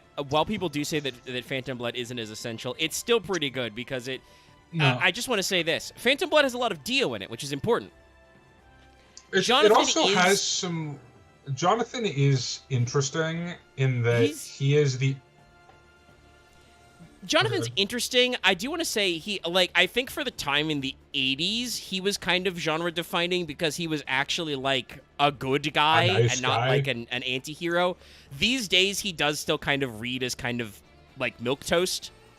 But I think that also Araki did very interesting things with him, up to and including killing him. Yeah. Although that ending is still like a 10 out of 10 ending. Oh no, I don't the care. actual like the if we were ranking JoJo, if we're ranking JoJo arcs just on like the ending to them, I think Phantom Blood is like third for me. Yeah, Phantom Blood ends very strong. There aren't a lot of fights, but some of them are pretty good. There is unfortunately also a lot of just like Araki hadn't quite got his feeling out for how he liked to do combats yet, so a lot of fights are just like, how can you punch the guy with Hamon? And it's like, you cannot punch the Dio. He freezes you. He freezes everything. What do you do? I've said this before. I like part 1 more than I like part 3. Personally. I do not agree, but I can see it. The inclusion of stands is just part 3 is just so long. It's true. It is so one of the longest. Literally, I think the anime is the longest out of all of them, and it does drag. Like that's another thing that's like. That's the thing that I think Araki learned a lesson from later. Like it's when they get to the 12. It's when they get past the 12 arcanas, and it's like, but there are now 10 more. I'm like, oh god, fucking damn it. Well, yeah, because he didn't want to end yet. But that's the thing of like, I think that's when Araki realized that like, oh, doing this thing where I'm like, creating thematic sets of villains. All the stands in the world are themed after the major arcana, and he was like, wait a minute. I'll say this, Omega. I will say it suffers from One Piece syndrome. And what I mean by that is this shows my age or maybe how long I've been into JoJo's. I read part 3, the manga, while it was coming out. And the manga's paced fine. It's just the anime drags it for fucking ever. The anime, I think, wanted to make sure that every iconic bit of it like got on screen because it is the most notable. I think it does occasionally suffer. Did we really need the Polnareff baby episode? I mean, unfortunately, yes, because it's in the manga. Yeah, but it's like a chapter. But yeah, I think that like part 3 is very important seminally because like Araki introduced stands, which are like. Stands are just better from a writing standpoint than Hamon because Hamon kind of just did it's stuff. It's important. It's just my least favorite part. I still like it. Okay. Like yeah, I think that's an okay stance. I don't know where I would put him exactly. Like I don't know. I think my like weird my like quote unquote JoJo hot take is like I don't know. Some people really like battle tendency, and I don't feel like I'm as hot on it as other people. Parts of it are really good, and I do like young Joseph, but also, I don't know, it doesn't. It does not quite hit. I'm not as into the pillar. I really love the beginning of Battle Tendency. I really love what's his fucking name? Santana as a villain. I think Santana is actually probably the coolest villain because it's just straight body horror. Like it's not even trying to not be horror. When he's mutating his body into weapon. Like, I like all the stuff with him and AC/DC, where it's like they're turning their body into like weapons, which I find cool. And I still think there are neat things like honor battle fight is I could take it or leave it. And like I said, I like parts of Battle Tendency, but I also think that like it's got that talking about like how Stardust Crusaders is so important in part 1 in Phantom Blood. Nobody but Jonathan ever gets anything done. Like, yeah, Zeppeli melts a couple of guys, but his purpose is to teach JoJo how to Hamon and then die heroically and give all his power to JoJo. And then everybody else who tries to fight fucking dies, looking at you, Dire. Thundercross split attack. Or doesn't do anything. Even Speedwagon is afraid. Battle tendency, you see Araki trying to shake that a little. Like, Caesar does more stuff. Lisa is cool, but they don't really do stuff. Jonathan still has to do most of the legwork. Even Stroheim, which is also another thing about battle tendency that is a little reads a little weird these days, is there's some Nazi stuff that kind of like, I'm just like, I genuinely don't know how to feel about this. That is the one part of battle tendency that I'm like, well, no, they're always portrayed as the villains, but the goddamn fan base. Like, well, and there are times when, like, I think the fan base likes Stroheim too much. Honestly, I think part of that problem is that I think Araki liked Stroheim a little too much. He was like, because he starts up as a straight up like terrible, unredeemable villain, and then by the end of it, he becomes a cyborg, and like Joseph is like, I guess he was like honorable or something. I guess he's okay-ish, says Joseph as he dies internally, because by the way, Joseph Joestar is the Antifa JoJo. He shows up by beating up a couple of corrupt racist cops and punches up a racist cyber warrior. Yeah. Like if it were for all the womanizing, Joseph Joestar would be great. But no, yeah, there's some weird stuff there, but like even when Stroheim comes back and kind of redeems himself but doesn't, as a cyborg, he's still a jobber, so it's like, it's weird. Stardust Crusaders is when Araki started to lock down the idea of the party, the Joe Bros, and that's something that I think later parts really do a lot more with. 4 and 5 are like... And 6. And 6, obviously, yes. I will shill for Stone Ocean. I love 6 is my favorite part. I think I also agree. I think Stone Ocean is also my out of the ones. I know a lot of people love Steel. I know a lot of people love Steel Ball Run, and I do like it, but I do not like it as much as Stone Ocean. They are making the Steel Ball Run anime. I will reserve my opinion for when they do that, but for the moment, Stone Ocean is also my favorite, and I think Jolene is my favorite JoJo. Oh, that's hard. It's a tough one, but I think that's why I say I think she is my favorite. Yeah, no, she probably is my favorite. If we're not counting, like, honorable Jed.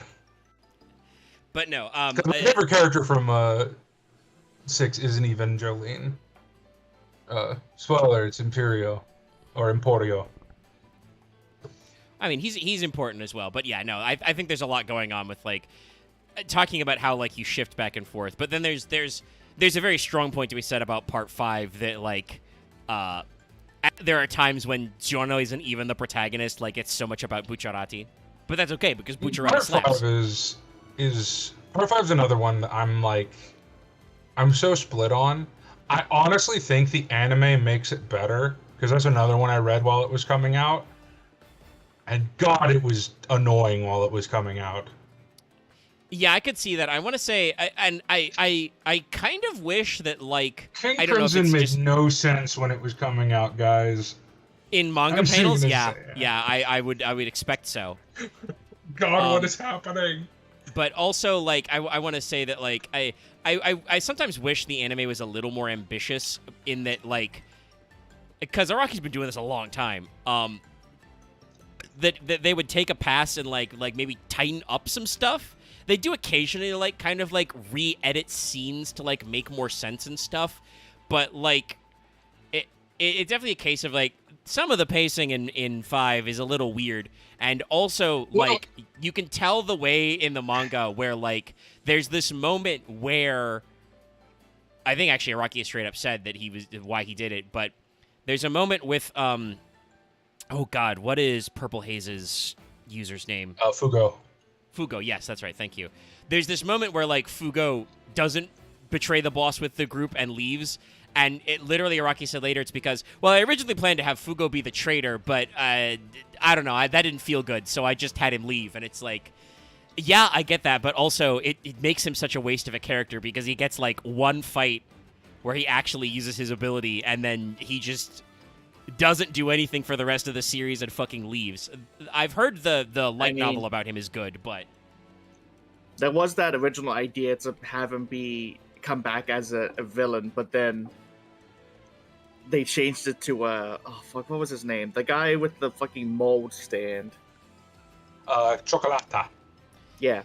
that's okay because that guy is a classic Araki JoJo, just a really nasty boy, and so it's so satisfying when Jono punches him out for like fucking 2 minutes straight or whatever. Oh, yeah.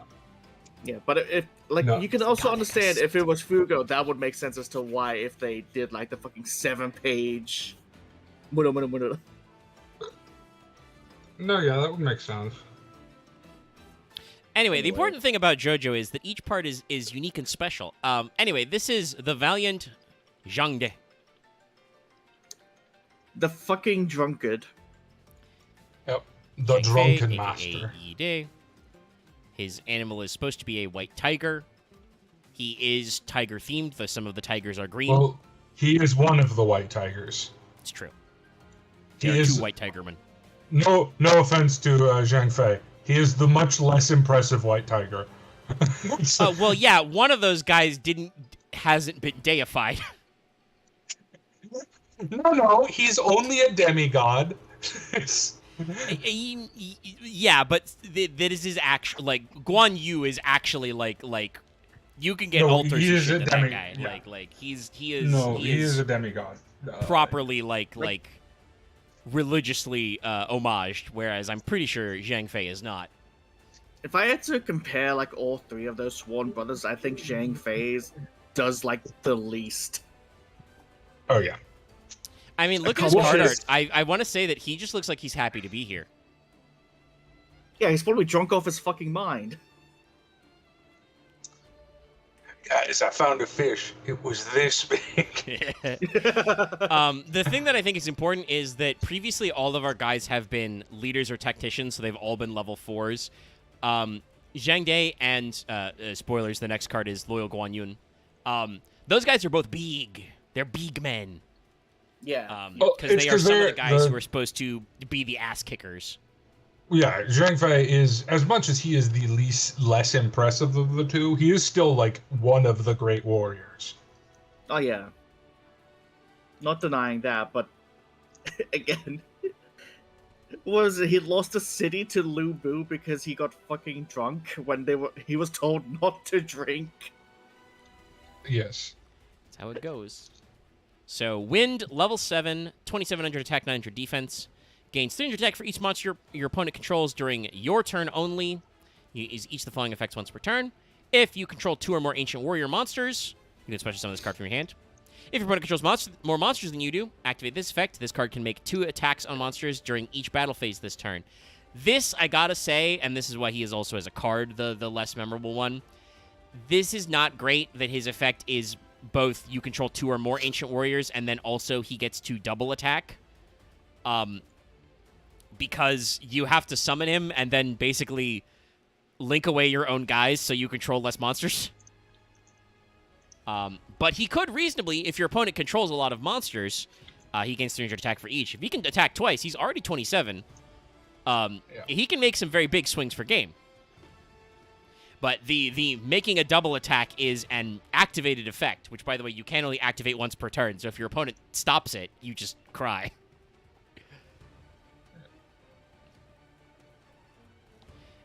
A lot of these cards are very interesting. I do kind of feel like you can tell that this was obviously a very transitional period at Konami. You know, this set came out early, literally January of 2020. So they were probably planning on the Master Rule switch, but hadn't finalized it. And so didn't know what card design was going to be like. I will also give Zhang Fei some credit. He did kind of make it so everyone else didn't die. Oh, the Battle of Chang. Bridge? Yeah, the Battle of Chang. I think it's literally called Shengban. Yeah, Shengban. Yes. Where basically Cao Cao was like, "So I'm gonna kill all of you," and he almost did, and then fucking Zhang Fei just was like, I'm going to save you. Don't be stupid and die. And then he blew up a bridge. One of the few moments he did pretty well was, I'm going to stand on this bridge, no one gets past. We love a battle on a big bridge. Here, I'll put the two bros together to mirror them.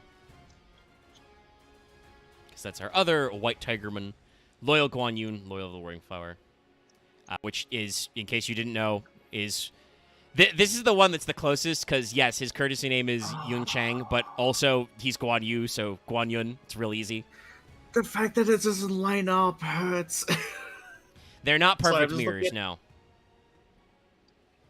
I'm just looking at the mountains in the back. The fucking... Sorry, just the fucking lion face on the sash. It's just... meh. You got a lot of tigers. Or tiger. I do want to say it's very interesting. This is a... It's a little stylized, but it's a pretty decent Guandao. I don't know what Zhang Fei is wielding. Like, I don't actually know if A Vol? sharp, jagged edges like that are not super historical. Like, curves are okay, but sharp lines are a little looser. Yeah. Especially not Chinese. Yeah. Like in Europe, there was a very big thing about flame-patterned swords, but those were, double-ended straight swords. There are some curvy blades in East Asia. The Indonesian kris daggers, which are very important to pencaksilat, are, traditionally wavy bladed. Those are also like long knives. They are not, pole arms. So I don't really know what he's going for, other than it looks slightly neat because it's crooked. But they call it the Guandao for a reason. It's this guy. No, He's the reason. Guan Yu is arguably the second most famous character from the Romance of the Three Kingdoms, I would say. The It's fair to Zangbao say. Snake Spear. Snake spear. Okay. Okay, that's not... I don't think that's how that looks, but... I could be wrong. No, Guan Guan Yu has Yu... the Green Dragon Crescent Blade. Yeah. It's the If Green someone else Dragon knows sword. more, they can feel free to correct me, because that was just a quick Google search.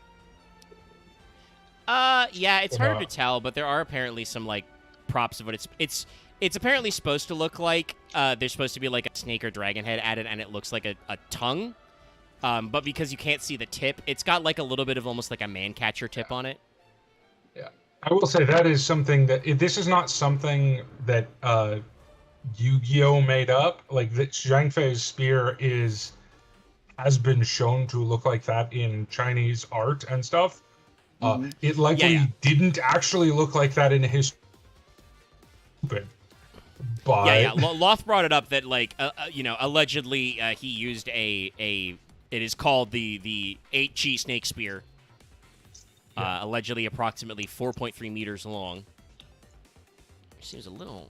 But romanticized. Fuck it. Yeah.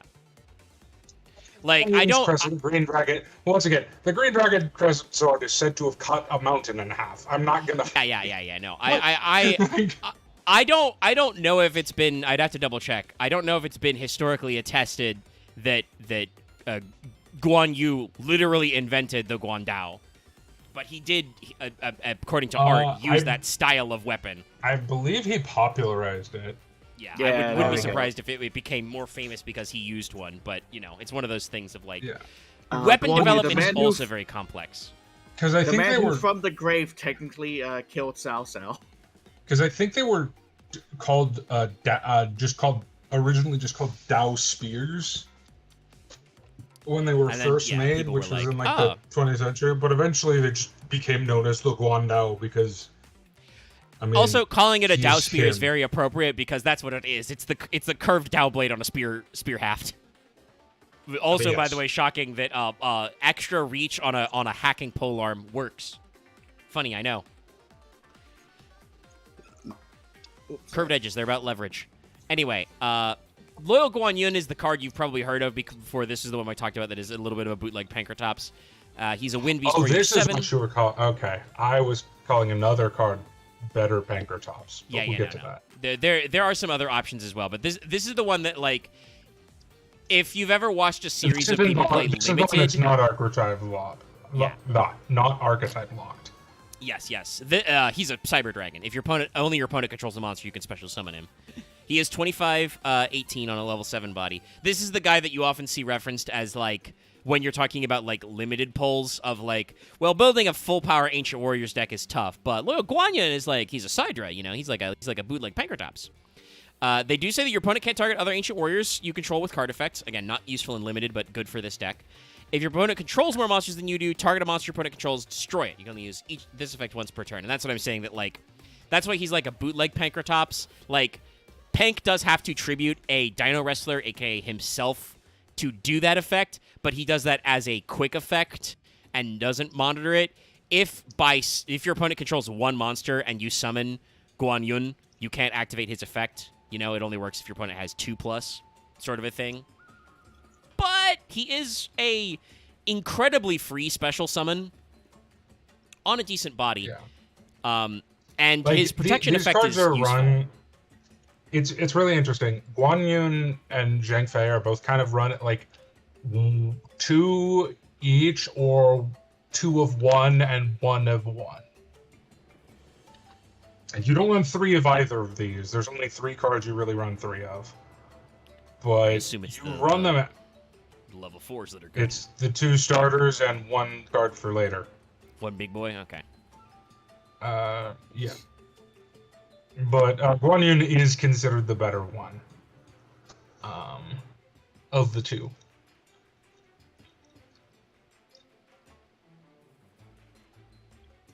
And I think it's just because you can use him as a pseudo starter. Because also, he can summon himself. I want to bring up, I'm kind of surprised that this deck hasn't gotten more legacy support. Like, I think the biggest they got was there was like an 8-month gap before they did their link. No, there's another one. Okay. One of the 2 ones in the last section one of those came guys out was, like was a year later. ago. Okay. Yeah. But if we haven't mentioned it yet, but we should. This deck was technically featured in the OCG Structure Deck manga. That was one of the decks that the opponents play. Yeah. So like this has coverage in Japan. People know about this deck, but also Konami hasn't gone out of their way to really overhaul it. Like, even as we're like halfway through the monster, or a little over halfway through the monster names right now. Even then, you can see that, like, this deck doesn't really have a strong strategy of, like, being bootleg Tenpai. It's like, okay, you got a couple of big guys you can get out. You know, you stack a couple of guys. Before you say that, the main card of the deck that makes the deck playable, we have not talked about yet. True.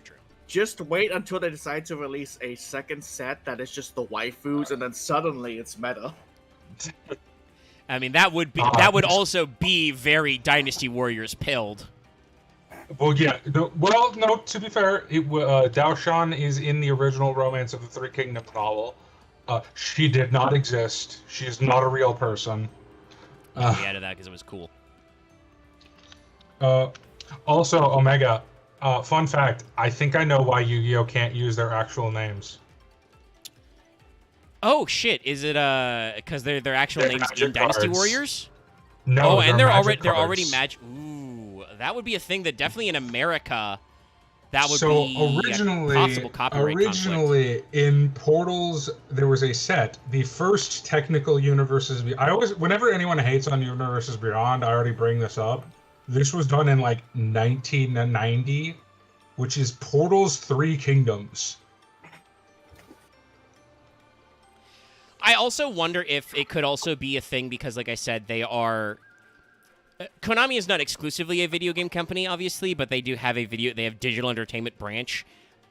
I don't know if they also, speaking of, Dynasty Warriors exists as well, and I think uses their real names. I don't know if that would... Because the copyright system in Japan is, like, even worse than America. You cannot copyright their names because they are, once again, most of them, with some waifu exceptions, are real historical figures. Yeah.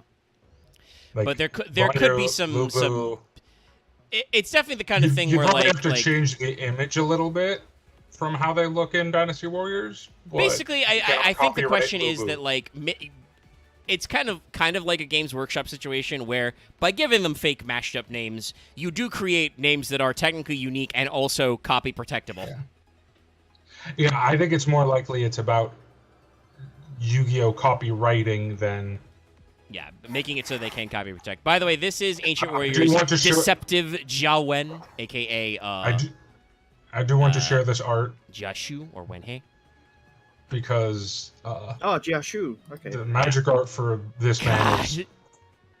I'll pull that up for comparison when we talk about that guy in the Yu-Gi-Oh form. But yeah, in Japanese, Jiawen, who again is based off of Jiashu, is Schemer of the Warring Flower. I think you can immediately see what Dallas was talking about, that while this guy does have a cool Phoenix theme, this guy is immediately way more evil than the guys in Wu and Shuhan.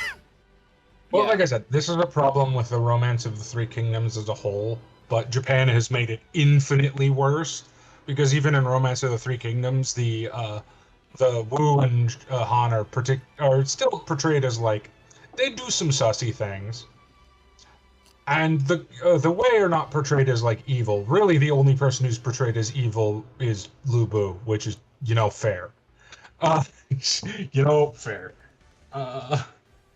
You did sell out literally everyone you ever worked for. Thinking back to when this guy was added to Dynasty Warriors, he had a very banded look to him. So I'm like, yeah, I could see that.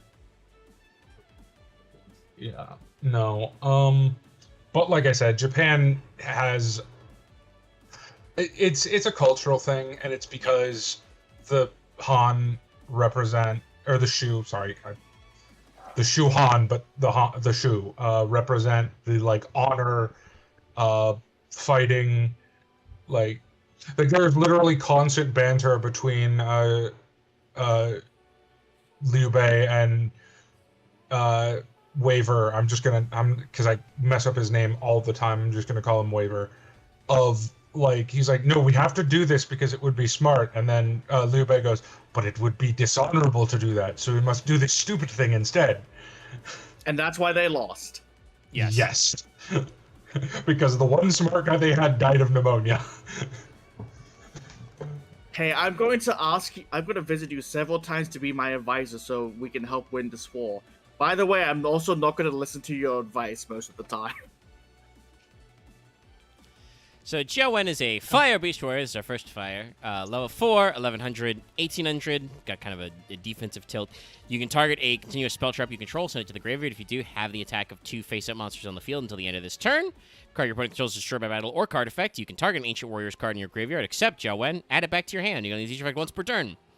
This doesn't seem super great. I could see it as a conditional card with the halving, but that's mandatory, by the way. That's not up to 2. That's mandatory. Most of the Wei are kind of bad.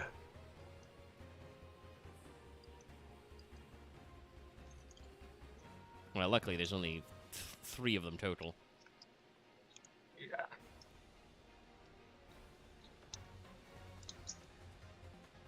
It's also interesting, though, because talking about, like, everybody likes to talk about, the deck being saved by the second wave of support, whatever.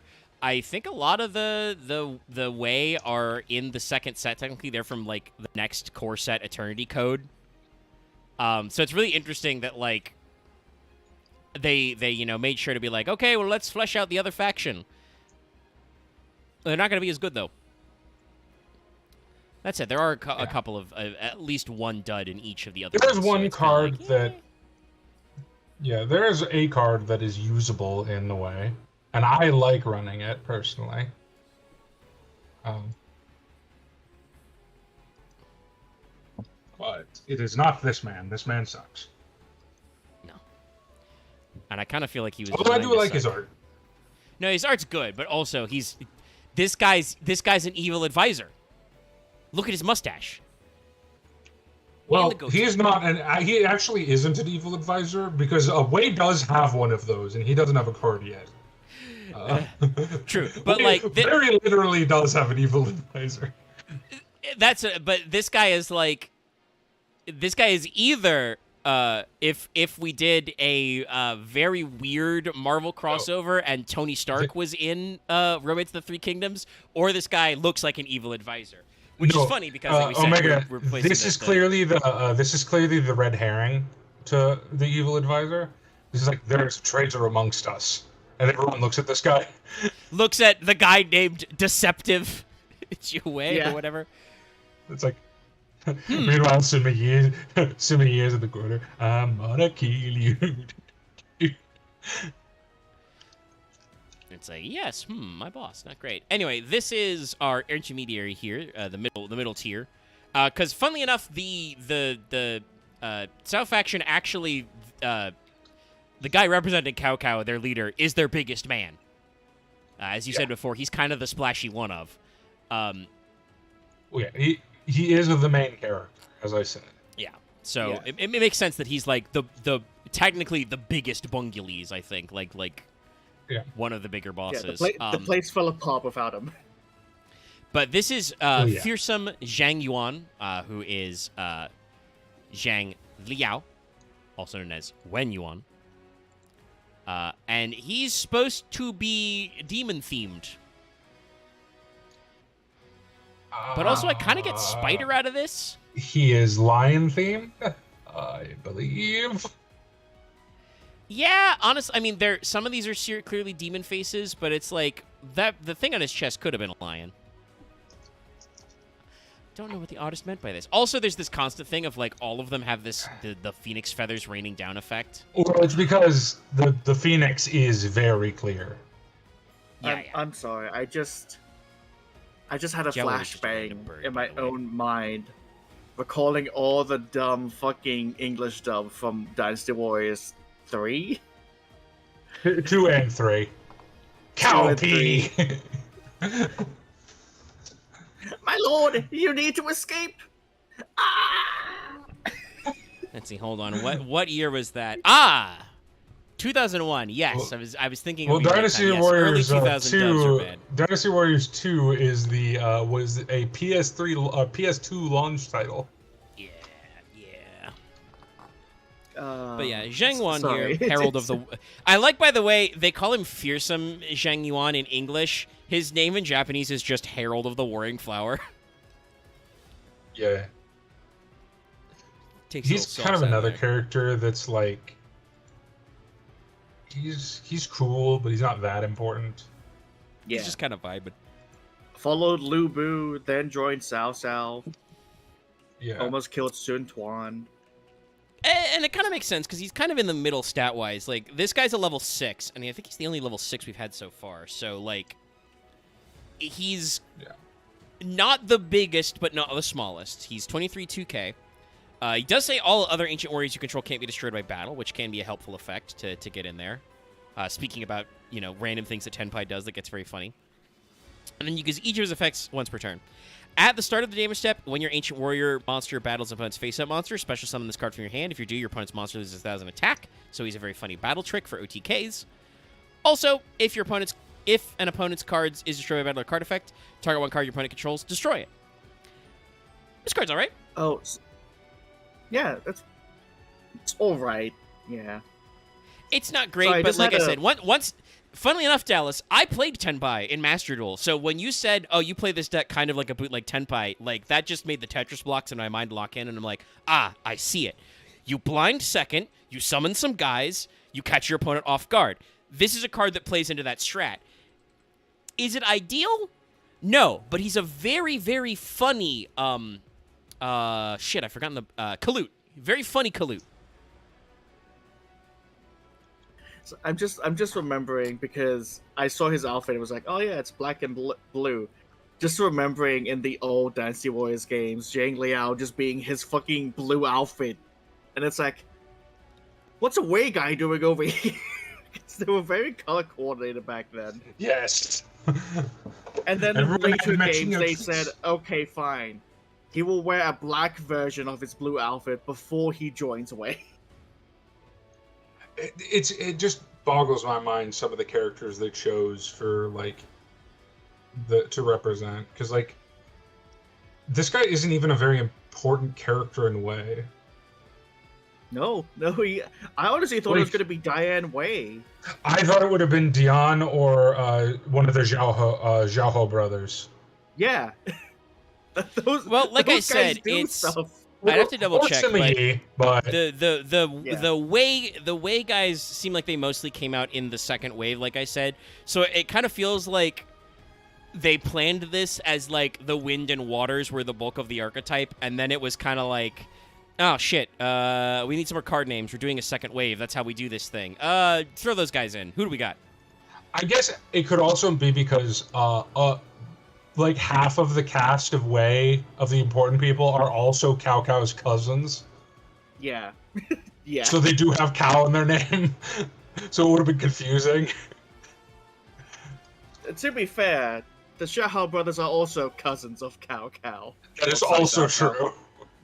Yeah, looking at it, the cards Sun Myo and Liu Zhan are both from Ignition Assault, whereas our next one,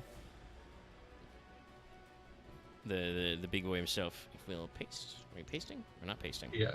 I am happy about this art though, because they didn't go with the usual depiction of Cao Cao. No, he's a little. There we go. There it is. He's a little edgy, like with his very pointy beard, but his hair looks bird-like because he is bird-themed.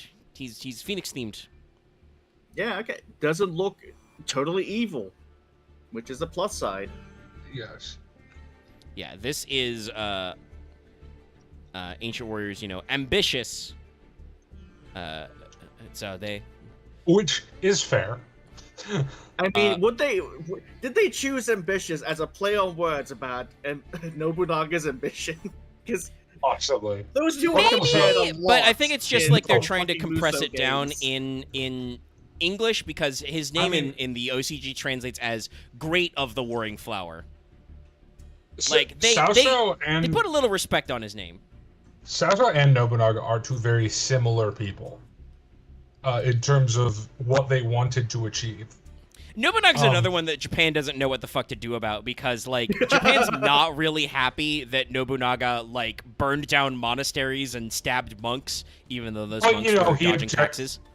But he objectively did, like, a lot of really good and important things. Yeah, he also, like, he, like, was literally meritocratus. Like, he was like, hey, that random spear carrier, that guy's great. Make him a general, And that was the monkey. And shit Cao like Cao- that. That sounds similar because he's like, hey, you're cool, come in here. Yeah, so Cao Cao very much idolized Qin Shi Huang in that way of like, no, nobles suck. There should only be the ruler and then anyone else who's important, and then everyone else. Like, what was it? Multiple times it's like, hey, Guan Yu, I want you, come over here. I'll let you live. If you fight this one battle for me, I'll let you go. Well, Which is funny because obviously that guy's not going to switch because he is, in the story anyway, he's known as the loyal guy. That's his thing. Oh no, Guan Yu never switches sides, but they do, especially in the Dynasty Warriors games, which, I mean, have a lot of conflict that didn't exist. Yeah. Like Shu and Wei ally a couple of times where they're like, hey, I know we don't like each other, but right now Lu Bu's going insane and has a giant magical hydra. We need to fix this. Well, That's also like, hey, guess what? after- We'll talk about the spell traps, which are all like major scenes. One of them is literally Sun Liu alliance. Like, it is literally a moment where, like, as I mentioned, Zhang Fei gets drunk, loses a region to Lu Bu. Liu Bei crawls to Cao Cao for help. Yep. And he's like, But yeah, so you know what? Just because I hate Lu Bu, fine. Yeah. That's so real, right? Like talking about how like alliances are not made because we don't like those guys. There's also the alliances are made because you know what? I don't like you. I don't like that guy more. Fuck him. I don't particularly like you, Liu Bei. I think you're stupid. Well, I think I really hate Lu Bu. I think technically, what was it? Lu Bu tried working with Cao Cao for a bit, betrayed him, went to Liu Bei, and then betrayed Liu Bei. Yes. And I feel like at that moment, Cao Cao just sent a fucking letter to Liu Bei being like, ha ha ha, I told you so, stupid dragon man. But yeah, so this is our largest man so far. He is a level 8 fire with 3k attack, 2500 defense. Got Blue Eyes White Dragon stats. Yeah. While you control I don't another know Ancient Warriors monster, your opponent can't target this card with card effects, and it can't be destroyed by your opponent's card effects. I don't know how I feel about him being stronger than Guan Yun. That just... Yeah, I kind of get what they're going for. It's funny because, like, and not even, because Guan Yun's effect doesn't even pop him, assuming that he's got a guy, because he's indestructible. But it's funny that, like, technically, what's his face, the other White Tiger, he can get bigger because he gets 300 for each monster your opponent controls. So he can, like, start larger, but it gets smaller as you whittle down. So it's interesting, but I kind of see what they're going for, right? I get Xiao Xiao being stronger than, like, his advisors and generals, because he is, like, literally the prodigy. Like, he is an expert tactician, expert swordsman, like, but he shouldn't... There are literally 2 people in the story that could beat his ass, no questions asked. Probably 3, because Zheng Fei could also probably do it, but Guan Yun and Lu Bu would fucking kick his ass. Yeah. That's just a fact. It's one of those things, like, I understand why his stats are higher. It's one of those things where I think, yeah, it's a weird mismatch where I think obviously, you know, talking about if wishes were horses, if Thing did other thing, if this deck was made, like, this year and not 5 years ago, they probably would have reoriented this into a different strategy. The idea seems to be now that this is, because he wins the whole thing, he is your final Biggie Boy, who is the stickiest, he's the hardest to get rid of. Because if you have another Ancient Warrior, he can't be destroyed by your opponent's card effect, kind of a thing. I will say this. That is the funniest part. Because he does win the entire thing. And then immediately dies. Yeah, no, it's funny there. Well, and that's kind of the thing that, like, once you run out of Ancient Warriors monsters on your side of the other Ancient Warriors, you know, he's vulnerable. Like, okay, suggestion, what they could have done? Stats-wise, starts off weaker than Guan Yu, but the more Ancient Warriors you have in, like, graveyard or on field, he gets stronger. I think that would work, but would not be quite the same theme that they already planned for the Cow faction. Because he also has the if a card your opponent controls is destroyed by battle or card effect, send one other card from your hand or field, special summon this card from your hand. So he's kind of a funny, you know, battle phase extender. You basically, you start small and then you're like, by the way, opponent, I'm summoning 2 big guys, you're dead. I've made extra guys in the battle phase, you're cooked. Dumb question, because I forget, what extra deck type monsters do we have for Ancient Warriors? Is it Xyz? There's one single link. Okay. They could they don't really have an extra deck package, which they probably should do. Just retrain Cao Cao as a link monster. Ooh, like a Link 3 or Link 4? That would be pretty good, yeah. Yeah. But also, by the way, speaking of his attempts to recruit people, his other effect is when this card destroys an opponent's monster by battle and sends it to the graveyard, special summon that monster to your field in defense position. Yeah, no. Just recruits your opponent's guys. No. Yeah. That's how he got a lot of his people. Yeah, he defeats them in battle, and he does kind of do Naruto's Talk no Jutsu, except he's a lot more violent. No. He pulls a Luffy. He beats guys up and then goes, "Hey, you're cool. You work for me now." Yeah. Okay, so actually, I'm wrong. There is a little bit of maybe that's why thematically, Lu Feng, who's Lu Bu, and Don Ying are a little weird because those guys are both actually quite a bit later. So we should do their Link monster first. Yeah. Who is that Link monster? It's 2 guys we've seen already. It's Liu Bei and Zhang Ling together. Yeah, it's a little goofy. I kind of feel like they stuck this when you one say it in like that, just. Oh right, this fucking sorry. When you say it's both of them, my mind goes it's Tale of Two Ancient Warriors. I mean, kind of. This is Ancient Warriors Oath, Double Dragon Lords.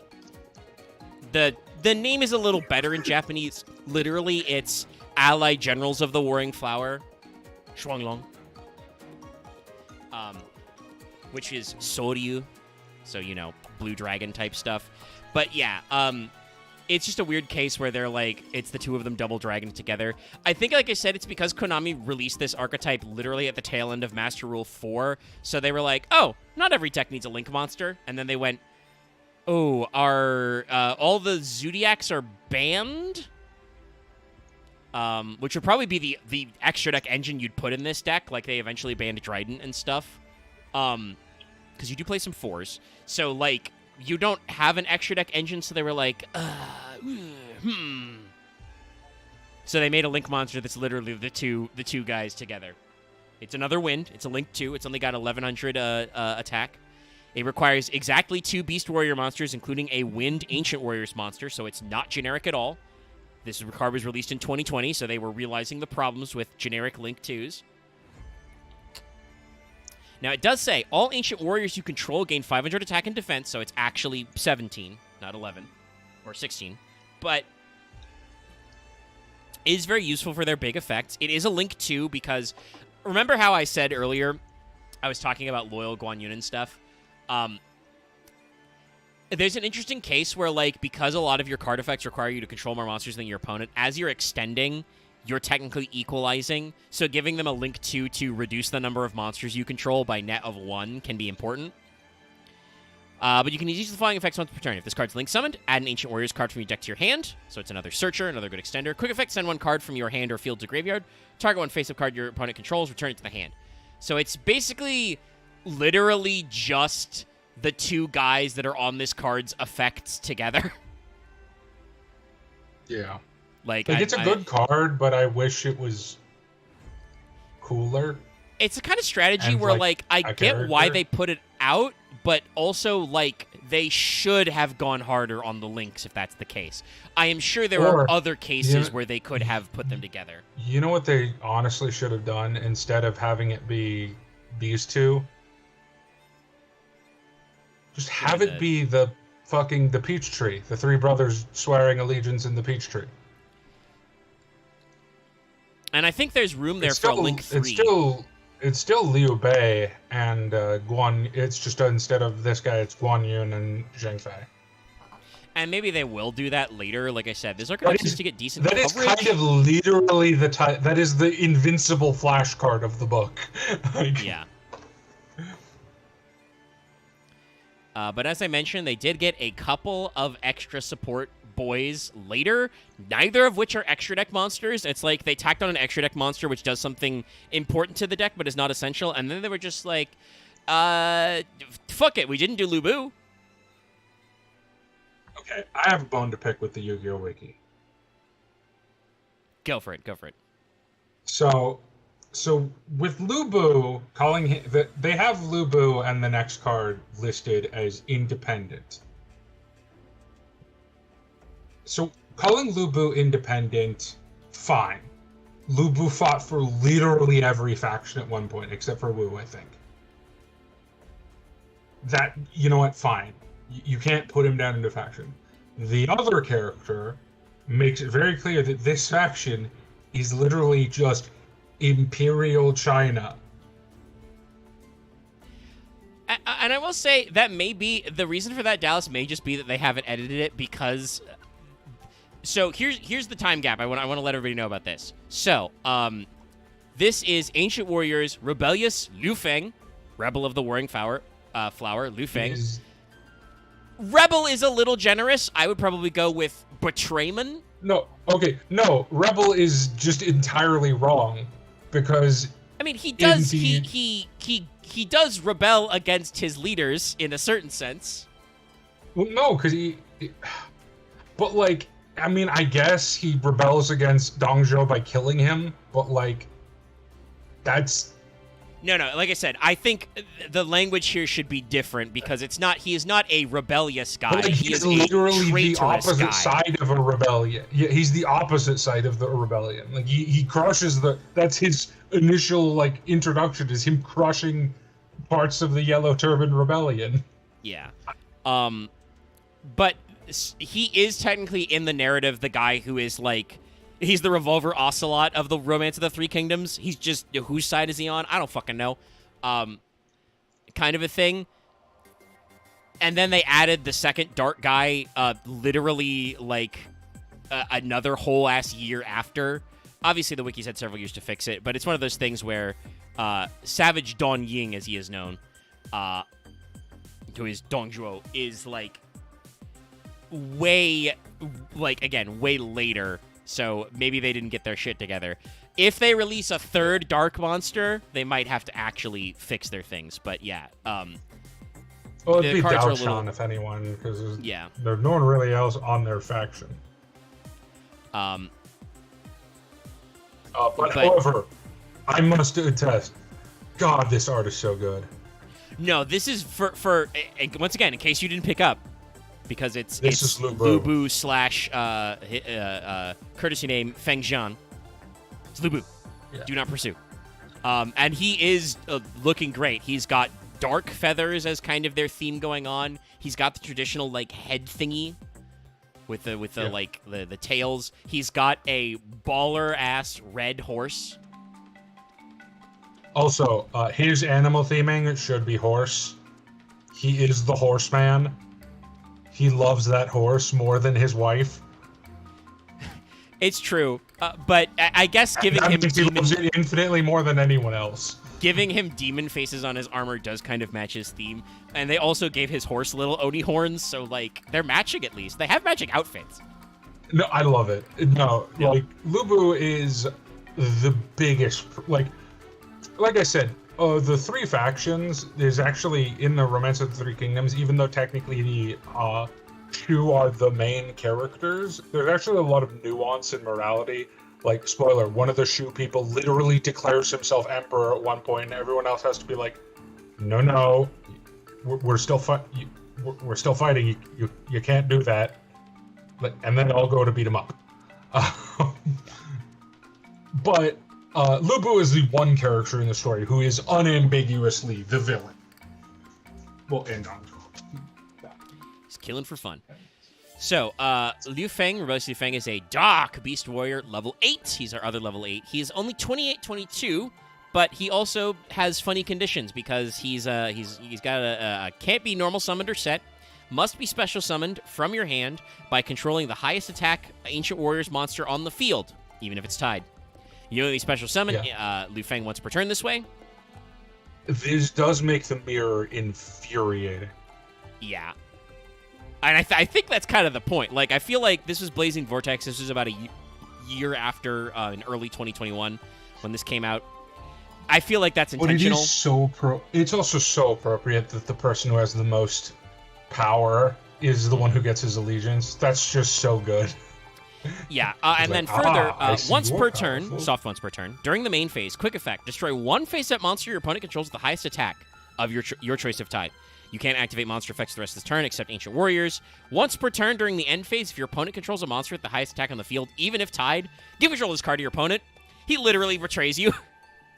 Yeah, If it's so good. If you summon him and use his effect and don't have the most attack points at the end, he switches sides. Fuck you. Yeah, It's great. no, it's great. Like, no notes, honestly. This card is getting perfect designed. And it does address some issues in the archetype because, like, while, like you said, the mirror is very unfortunate, the mirror is also very unlikely unless they make this deck really busted in the next couple of months, you know, kind of a thing, or, you know, next few years. So generally, he's a free summon. If you're playing him archetypally, you don't need to worry about the fact that he blocks you out of monster effects except Ancient Warriors, other than it does cut you out of a lot of generic extra deck shit, which is you would be playing just because the extra deck exists and you don't have anything else to put in there. What are you going to play? Bujiki Yamashima? You might actually do that. That's the semi-generic Beast Warrior too. But, like, you know, it's like, well, I have literally nothing to put in there, so I guess I'll do, what you know, do I have in my Maskey, extra deck? SP, access code. I have a would weird need X access deck code, for by the Ancient way. Warriors. You'd probably play some 4s. Like I said, you would do the like, if Dryden exists, Dryden would be a good pick. But, you know, since you're not going that extra deck, you know, generic extra I deck have line- Typhon. I do have Typhon. No, of course. I You're playing, especially playing a going second deck. Of course you have Typhon. I have Brotherhood of the Fire Fist Eagle. Fire Fist is another good one. That's a funny matchup. what else do I have here? Also, I slightly have- thematically appropriate. It's a different time period, but the Brotherhood of the Fire Fist are the 108 Stars of Destiny from the Water Margin, Ooh, okay, Yeah. sorry about that. which is also Should've- why they can keep printing Brotherhood of the Fire Fist cards forever. Yes. Sorry, I got a phone appointment. Look at this motherfucker. Yeah. We're still on Behold him. Lu Feng, aka Lubu. He is Number two. Lubu. And red hair. Do not pursue. Yep. He But is yeah, him. no. He does have all of the him energy. Look at his dumbass weapon. That thing is he is big. him. The fucking halberd is so fucking funny. I love it. It's comically large. Yeah, Like- that is an actual pattern of spear from China. They're not usually that big. Is he Yeah. rocking Heihachi hair? A little bit under his weird headpiece too. Yeah. Well, no, his hair is the same style as his spear. Actually, you're right. I think that is it. Yeah. No, genuinely. I mean, although, it's I will it's say not as the- bad as the worst Lubu Dynasty Warriors design. Because the two antenna are very actual, like historically canon. The two gigantic antenna. yes, Yeah. Fate's Lubu design has the same headwear. Yeah. Like he's That a is thing. like one of the few things that like is factually known about Lubu is that he had that, and also the spear design is actually factually his. It's a lot smaller, but it does yes. have that like cross in the middle of it. I had to go look it up because I was just like, which Dynasty Warriors had the worst Lubu design, and that was 6. Let me pull up a picture to Yeah. share with. This is a Omega. traditional drawing of Lubu, so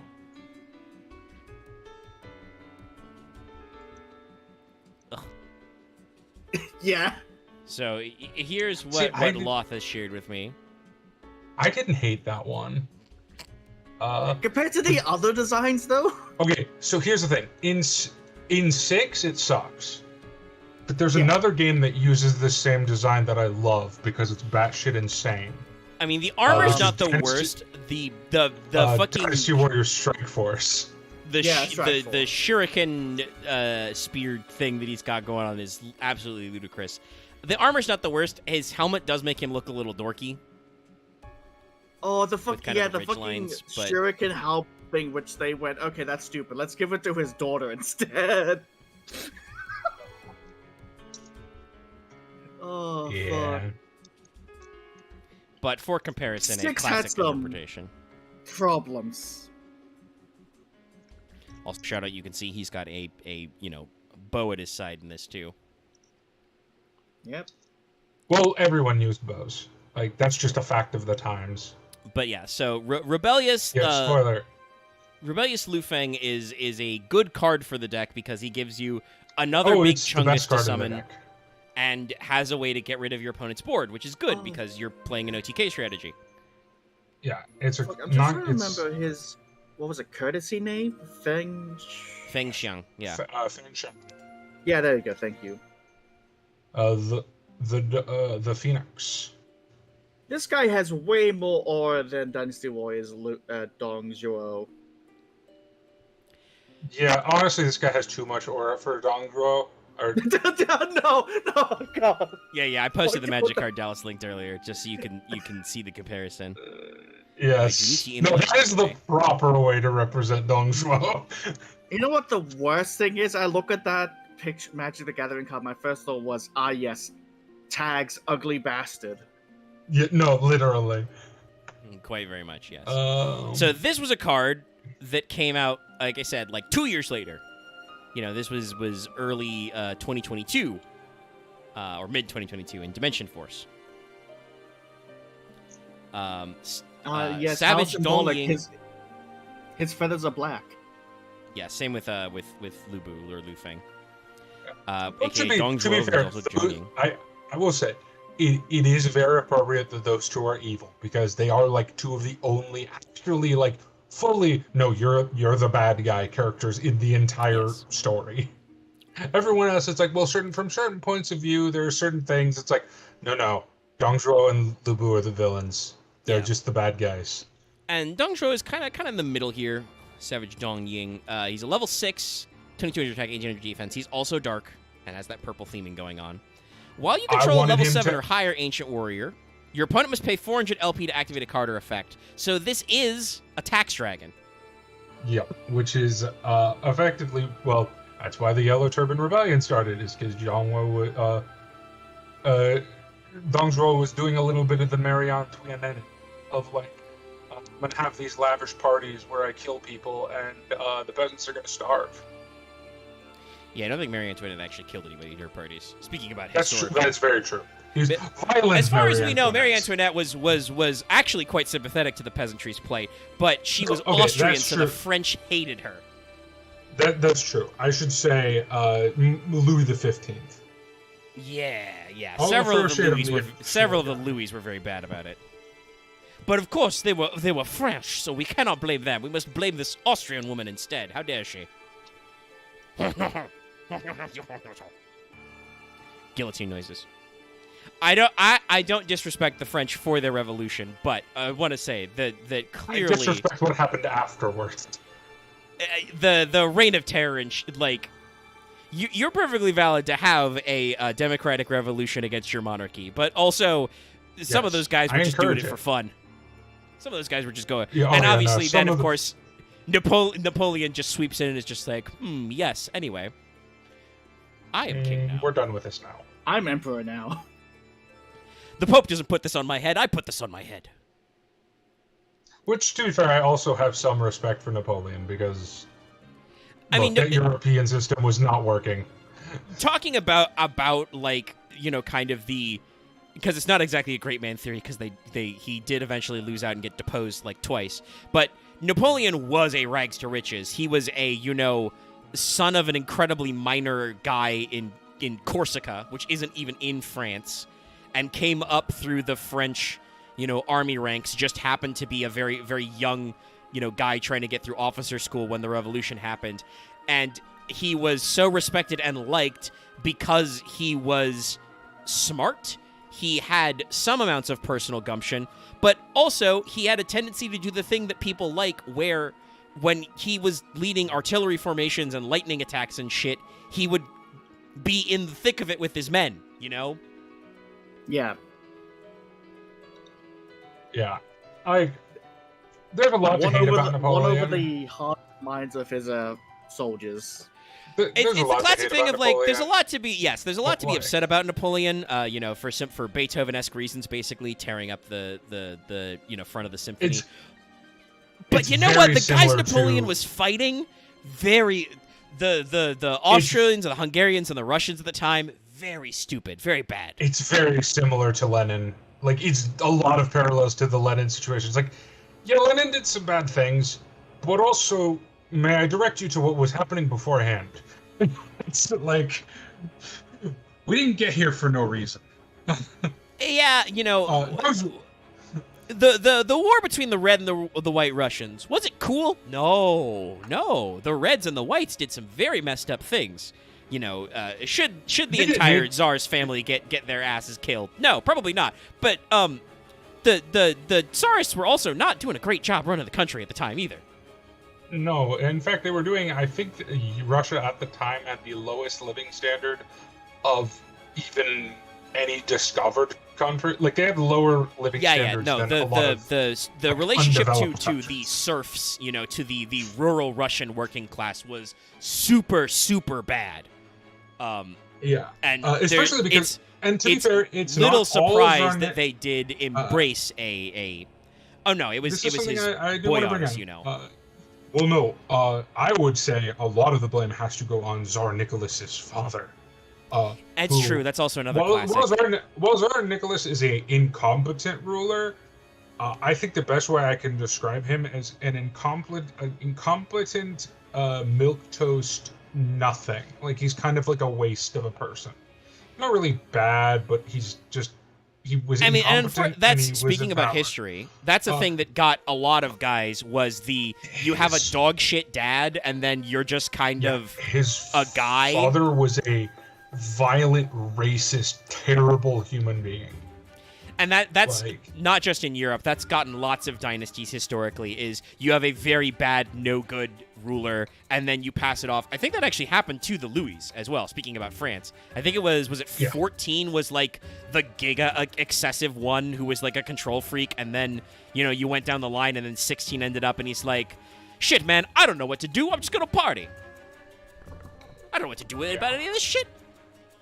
Yeah, Tsar Alexander III is the one I'm talking about. Very, He was very, a very piece classic of problem shit. for us. It's almost like the system of hereditary monarchy is inherently flawed because there's no guarantee that the next guy in your family line knows how to do any of that statecraft shit, unless you teach him.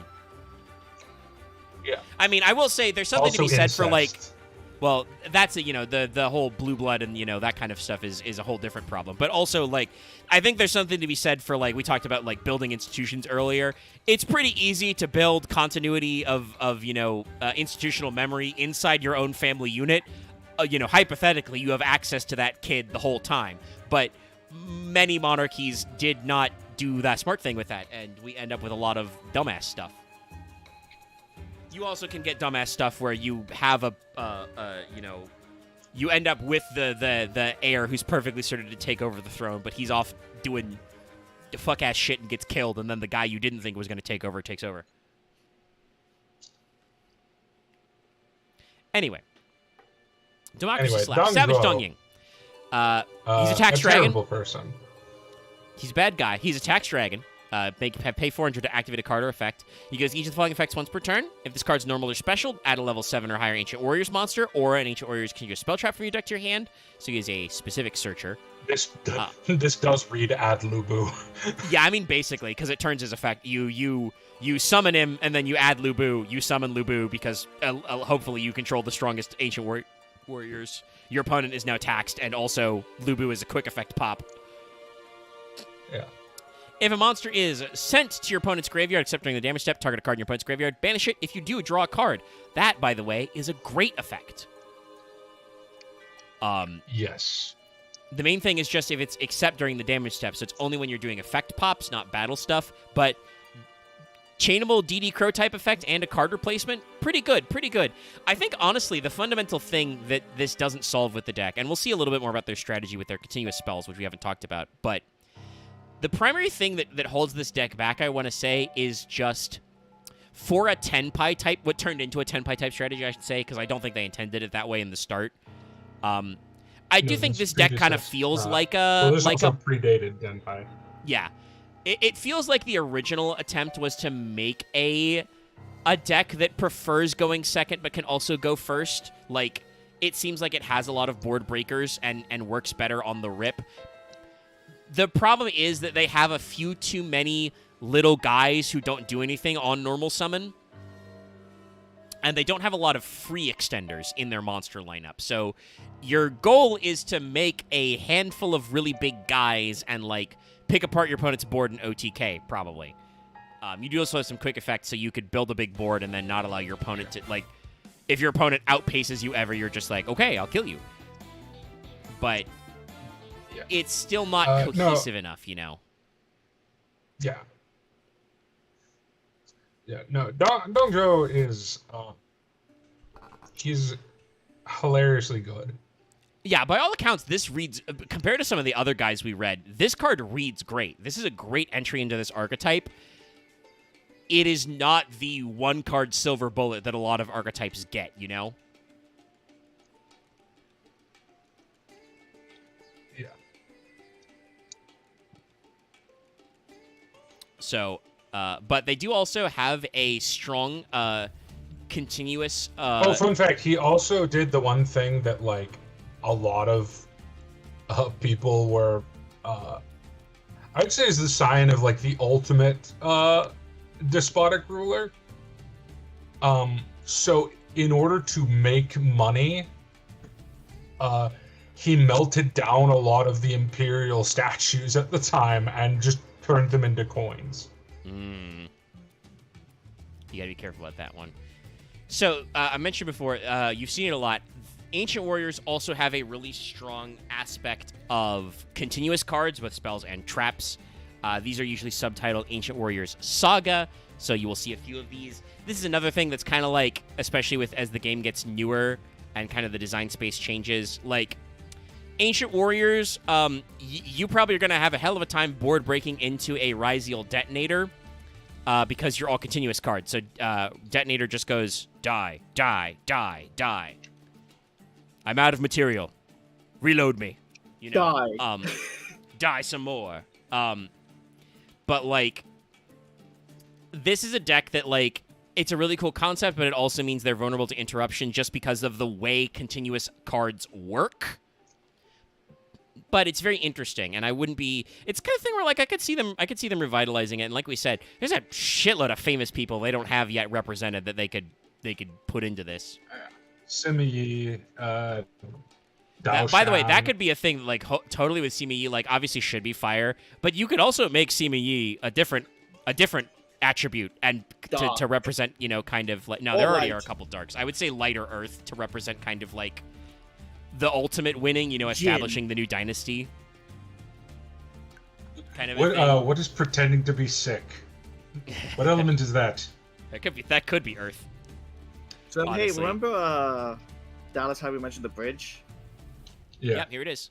This is Ancient Warriors Also, you Saga, can see the Defense of top of- Changbong. You get to see his the top of his spear.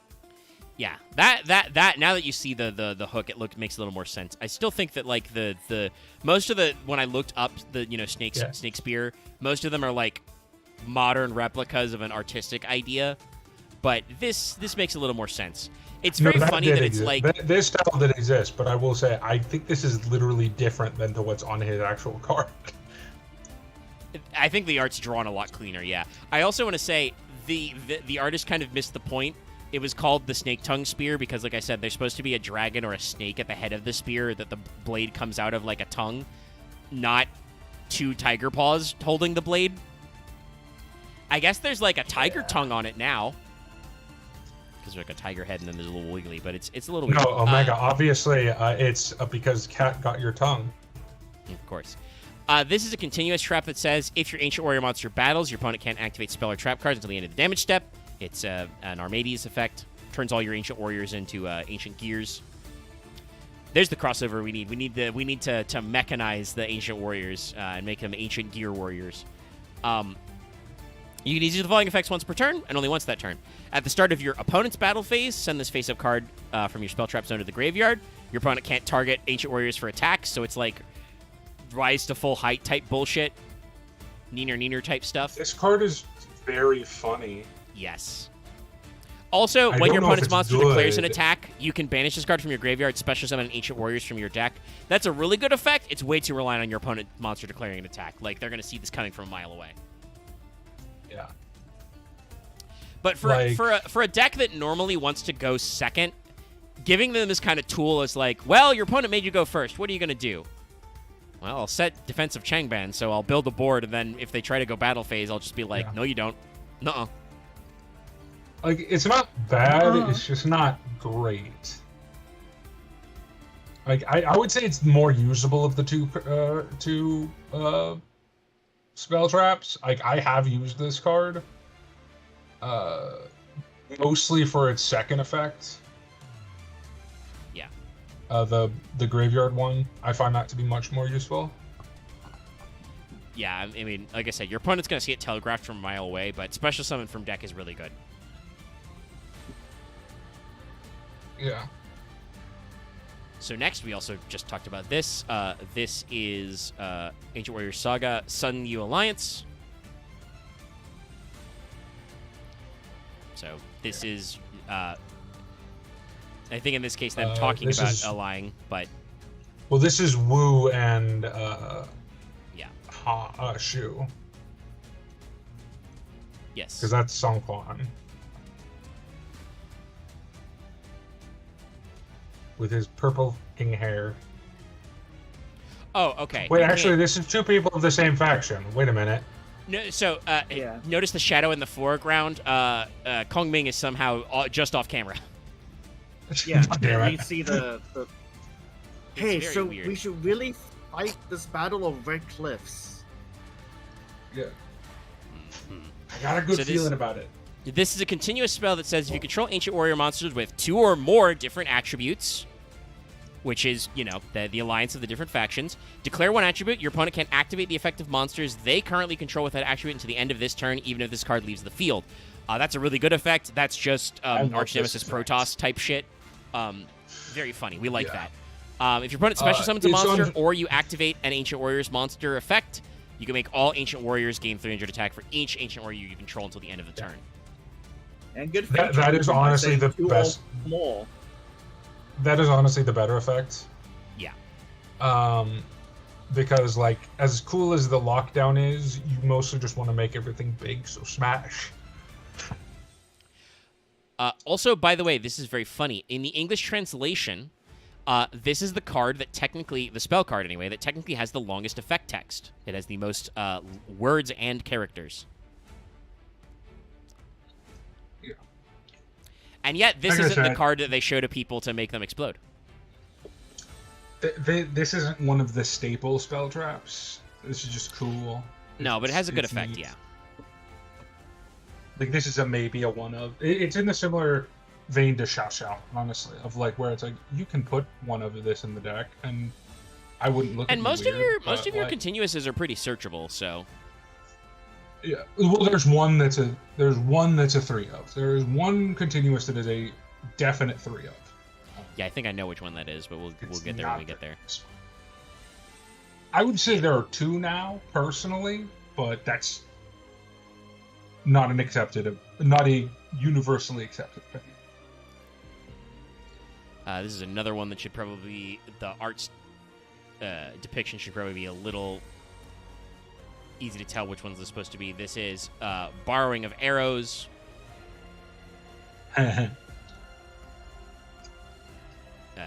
Or 100,000 arrows in the original OCG naming. Yeah. Which is, again, the actual Battle of Red Cliffs. Yep. This is making way retreat by just being like, fuck you, arrows. So many arrows. So, this card says you can target a face-up monster your opponent controls and 1 Ancient Warrior monster you control until the end of this turn. Have that opponent monster attack. If you do, add that lost attack to your monster, even if it leaves the field. If this card's sent to the graveyard while you control an Ancient Warrior monster or control Ancient Warriors with 2 or more different attributes, place 1 Ancient Warrior's continuous spell or trap from your hand or deck face up on your field, except Saga Borrowing of Arrows. You can use each once per turn. This is another good one to have. It's obviously a little situational, but the effect, if to the send, you probably want to play, I would say, probably a 1 or 2 of these to get it on the board and then send it with another effect just to get the ability to instantly pivot into whatever you want, including your traps. Like, it's got strong utility. Yeah. And, like, the attack sapping effect, you're, again, probably playing this as a Go Second board breaker deck. Like, I think that is kind of how this deck was originally planned, and I think these days is unfortunately the only way this deck gets any tension, because it does not build a going first board in the way that we think of building going first boards these days. Like, basically, what I'm saying, chat, is there's not a hell of a lot of interaction in this deck. You've got, like, Loyal Guanyun or Lu Bu as, like, a starter, and then you got some guys who will trigger if you activate another effect. But you don't have a lot of traditional interaction in this deck. You do have a shitload of board breaking, though. Like, again, even your salty one-ofs are like, pop a monster, negate a monster, bounce a monster, pop a spell trap.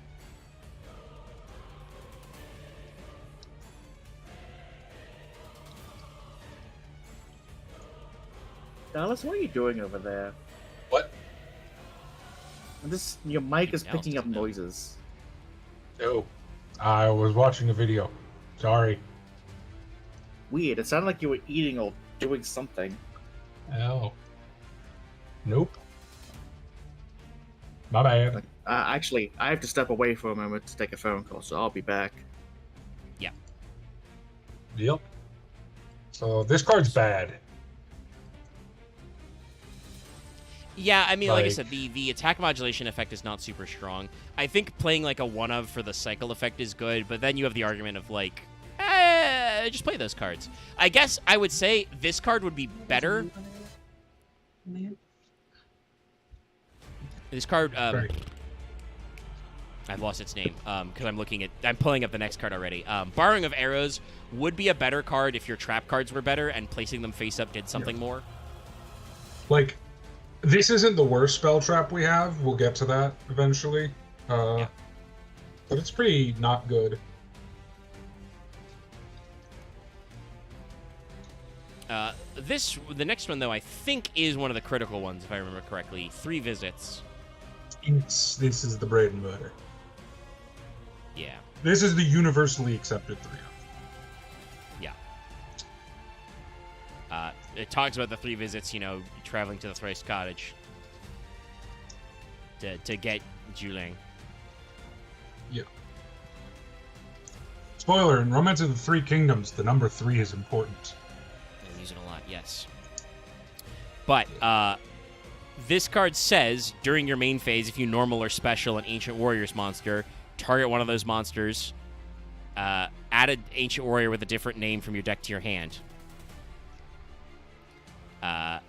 If this card's sent from the spell traps under the graveyard, special summon an Ancient Warrior from your hand. You can only use each effect once per turn. And then also send this card to the graveyard during your second standby phase after activation.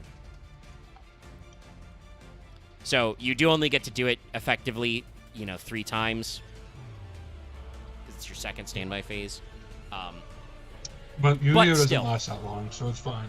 Yeah, it's fine. And this is a pretty critical effect, because it's like, when you normal or special, you get to add a guy. One of those guys could be Zhuge Kong, who is a poplar, because it is an Ancient Warriors card. But Or also, Donjuo. You could do all kinds of stuff to just add a guy who can summon themselves, for any reason. Yeah. Like, this is a very forgiving deck, I will not lie. Like, the output it has is not the best, but it's very hard to fuck it up. Yeah, and that's what I was thinking, is like, it seems like the ceiling with this deck is a little tricky just because, like I said, I kind of feel like it's funny that you made the Tenpai comparison. I feel like Tenpai is one of those decks that, like, not the only deck like it, but is kind of like the end of an evolutionary chain that I think Ancient Warriors is somewhere in this idea of the ultimate go second board breaker battle phase deck. Ancient Warriors isn't quite that, and I don't think it was intended to be that way. Warriors is like the second. But it's a step in that direction to be like, oh, it's weird. Well, this is a deck that's all about kicking the shit out of your opponent when he has more monsters than you. The cards you put in your deck that aren't Ancient Warrior cards are very important into how successful your deck is. The old non-engine. Like, what do you do with... Well, so one thing is, I generally don't play a lot of hand traps in this deck. For one specific reason.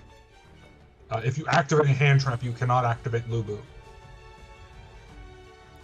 It's true. He's another monster effect that's not an Ancient Warrior. Yeah. I mean, I think there's room to be said for certain hand traps, like play a couple high value ones.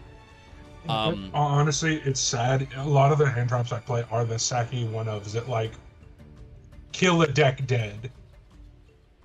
Like, I mean, that's much more Dimension Shifter, Droll, and Lockbird, much less Ash Blossom Maxi. And then that's what I was gonna say. That was again, talking about it. I played Tenpai. That was the thing. You played like D Shifter went to 1 in Master Duel for Tenpai, like in the Tenpai season. And it's like, yeah, that's what you did. You played the Dimension Shifter as the off, because if you drew it going, you're going second, you can just, if your opponent can't do anything about D Shifter, you're just like, cool, you have an open board, you're dead. Like, and that's the thing, right? Like I say, Tenpai is the ultimate evolution of the blind second strategy, because ideally, full power Tenpai is supposed to be you summon one guy in main phase and can turn that into, if it's the correct guy, you just go through a whole summon loop in battle phase and your opponent is just dead. If they do not have a way to stop the battle damage, like even monsters they play, because you'll get 6 million attacks, they're dead. They're going to die. You're going to make a guy who has, 9,000 attack, and they're dead. And just because the way Yu-Gi-Oh! Is, most enemy decks are not prepared to get wiped out in the battle phase. Some decks, I think, tried to do like a, put in Drowning or maybe Quaking, Mirror Forces to counteract Tenpai. But a lot of it was just like play the correct hand trap so that Tenpai doesn't actually proc. And then obviously Tenpai got their critical pieces, their field spell and their one-card starters are all limit 1 now, so it's like the deck really is a gambling deck. It is a Mahjong gambling deck because you need to draw exactly the right cards, and if you don't draw the correct Tenpai Dragons, you're just like, welp, this deck doesn't do jack shit. But I think that Ancient Warriors is in the neighborhood of like that. I think it is a going second board breaker deck primarily. It feels like it's Tenpai, but less powerful, but also less all-in. Yeah, it is a deck because where... there are very few hands where I can't do anything. Yeah, and that's the thing about, especially once they get I can limits, usually at least manage a Baguska Pass. Yes. Chandra, like Tenpai is Chandra or bust. If you cannot get to your one of Chandra somewhere in the combo, you cannot resolve the combo, you will do nothing, you'll pass back to your opponent, you'll get killed. That's just, it is what it is. Like, and the whole point of the deck is about getting to the combo where you're playing Chandra into, all your other guys. Ancient Warriors, like I said, is you have at least 2 good normal summons and several good extenders. But the problem is you have 1 finisher pretty much. Yeah. And that's so they have a very good floor. The ceiling needs to be a little higher. They need a few more tricks, or they need another like a Beast Warrior engine that is like compatible with them that does something. And unfortunately, I think a lot of the Beast Warrior like engines out there aren't like. I don't think you can do a Luna Light package. You can probably do some Tri Brigades. That's good. Because like I said, you're not really using your extra deck. Is the main thing, No. How you try and honestly, I wonder if Ancient Warriors didn't get good legacy support because this was at the start of the same year that ended with Tri-Brigade Zoo, which was like a way more explosive deck because it had an extra deck. I'll be real. I think that's one of the major things that hold back Ancient Warriors was Konami didn't know what to do with the extra deck, and so they didn't give you any unique tools, and that means that like you just don't have the there's nothing in this deck that has the same kind of explosive power as Flip Tri-Brigade Revolt, make Shirag. Like, just in your middle of your opponent's combo. Hello, here's my biggest asshole who also banishes. Get fucked. Like this deck is good, but it's never been great. Yeah. And I'm kind of that's the thing, Dallas, about Fail Portrayal. I'm always curious. Like, there are so many decks we've looked at that are just dog shit. You can't fix Ally of Justice. Like, the only way to fix Ally of Justice is to release 20 more cards. Yeah, like just make all new cards, call them Ally of Justice, and have them do something. But decks Ancient Warriors... we can keep Catastor. That's true. Catastor's good. We know that guy's good. And the one hand trap one. And there is technically like a retrain of their synchro that's like decisive armor ally. Like there's a new one they made that's actually technically good, but no, like there's Ally of Justice is not fixable. Like that's the thing about Ice Barrier we talk about. We're talking about the floor and ceiling of Ancient Warriors. Old dog shit archetypes are like impossible to fix, but decks like Ancient Warriors are like. I always wonder what could Konami do to give them that extra little sauce that would They just need a boss monster. They honestly just need a boss monster. The main problem is as I said, I don't know what they'll do. Cao Cao retrain, or just the Jin faction.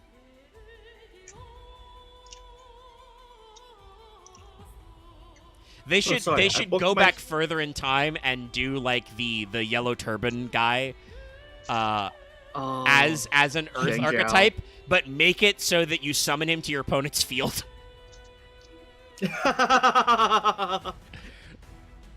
or he like puts tokens on your opponent's fields or something, so that like you can fuck with your opponent's board. Summon rebel tokens or summon yellow turban tokens, yeah. Because that, I think, is the main thing that, like, the reason why you have to play this deck as a Ghost Second board breaker is because so many of their cards require your opponent to have monsters, and just, like, there's only so much you can do with that. So just minor aside, towards the end of this month, is it the last Thursday of the month? It'll be the last 14 stream of this month. I am probably going to be dead because I finished work at 12:30 the night before. Jesus. Oh. Well, we'll see what happens. That's But yeah, that's enough about 3 visits. This is the unironic 3 of, because it is just a really good card that does things for your deck. And putting cards on your opponent's field that can attack them, no, that's too much. That's broken.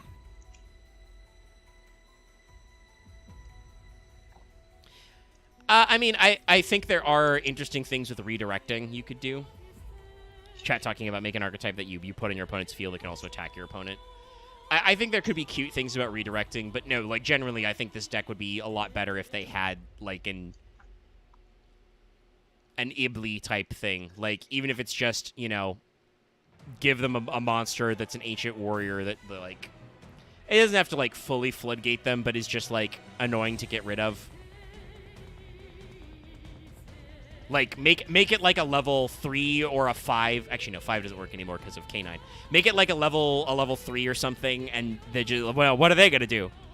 Are they playing goblins? Are they gonna play Xyz Armor Splash?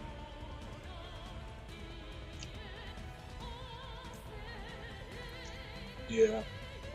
I don't know. It's hard because, like, I feel like this is also an archetype that if you made the legacy support too powerful, it could become a problem that people would hate.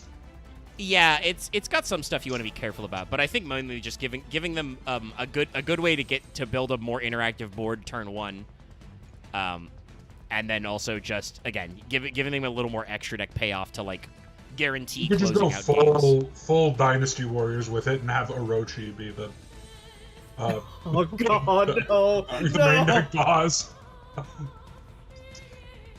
This card gains a link like 4. Yeah, make it a link 4 that gains like 1,000 attack for every ancient warrior in your graveyard or something. Arrival to Cyburst at Ignister again. So this is Chivalrous Path, also called in the OCG A Man's Honor. This is the worst card in the set, in the archetype, by the way. I just want to say. I wonder if they're saying something about it, because this event is supposed to be Guan Yu spares Cao Cao. Fucking dumbass! But this is a continuous trap that says, if an Ancient Warrior monster would be destroyed by battle, you can send this card to the graveyard instead. You can use defying effects once per turn. If your opponent special summons a monster, you can special summon an Ancient Warrior's token.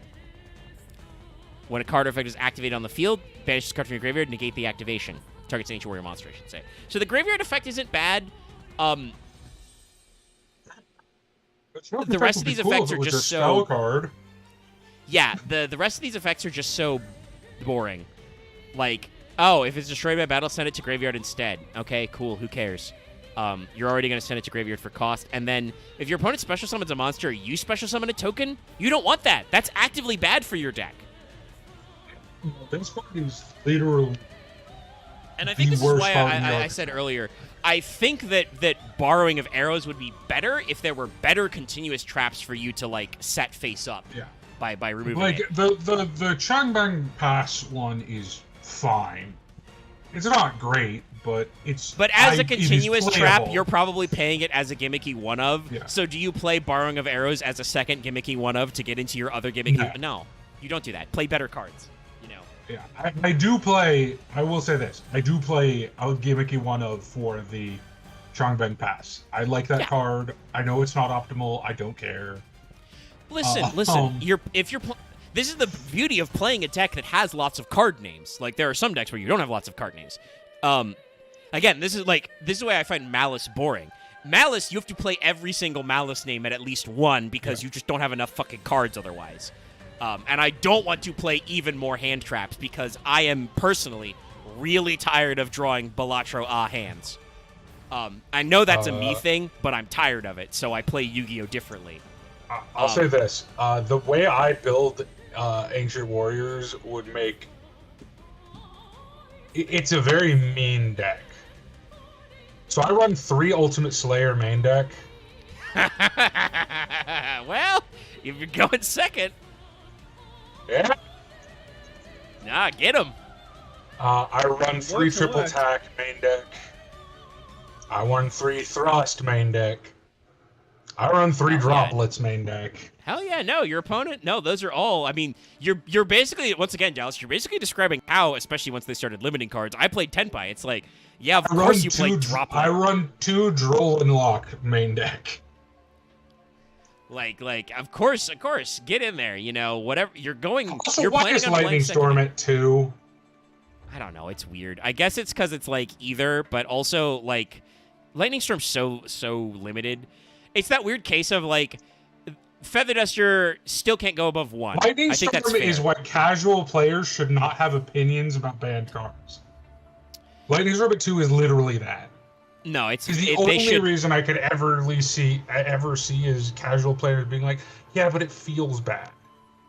No, Lightning Storm is annoying, and it's really annoying to be blown out as a one of. This is literally why Doug Zeef's channel changed their way they do their Master Sagas, because they did the bundles. So he would always be like, we'll never see the Lightning Storm one of, and pick that bundle like last. And Farfa or MBT would always every time draw it and obliterate him, and he's just like, you just didn't play around Lightning Storm, Doug.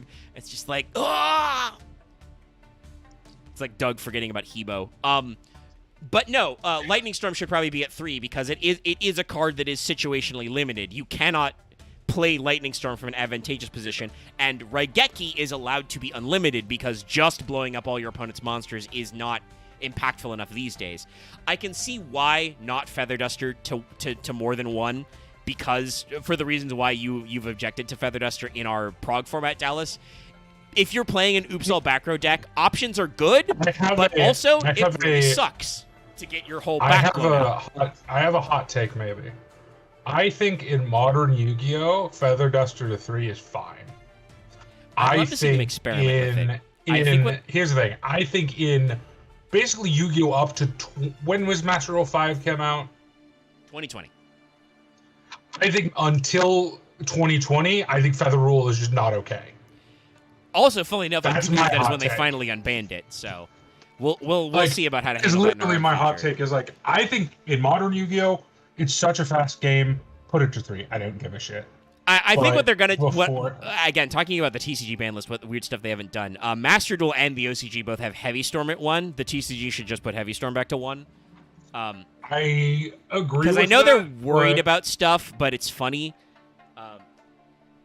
That's literally my option. Is like, listen, I understand that you can potentially plus yourself with Heavy Storming yourself.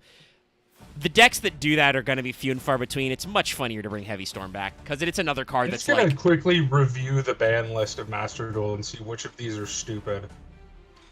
Mono Auto makes sense. Master Anti-spell Duel makes sense. like Card Destruction Pachycephala. makes sense. Honestly, Card Destruction should be banned, but that's another. The problem is, I think that Card Destruction is like.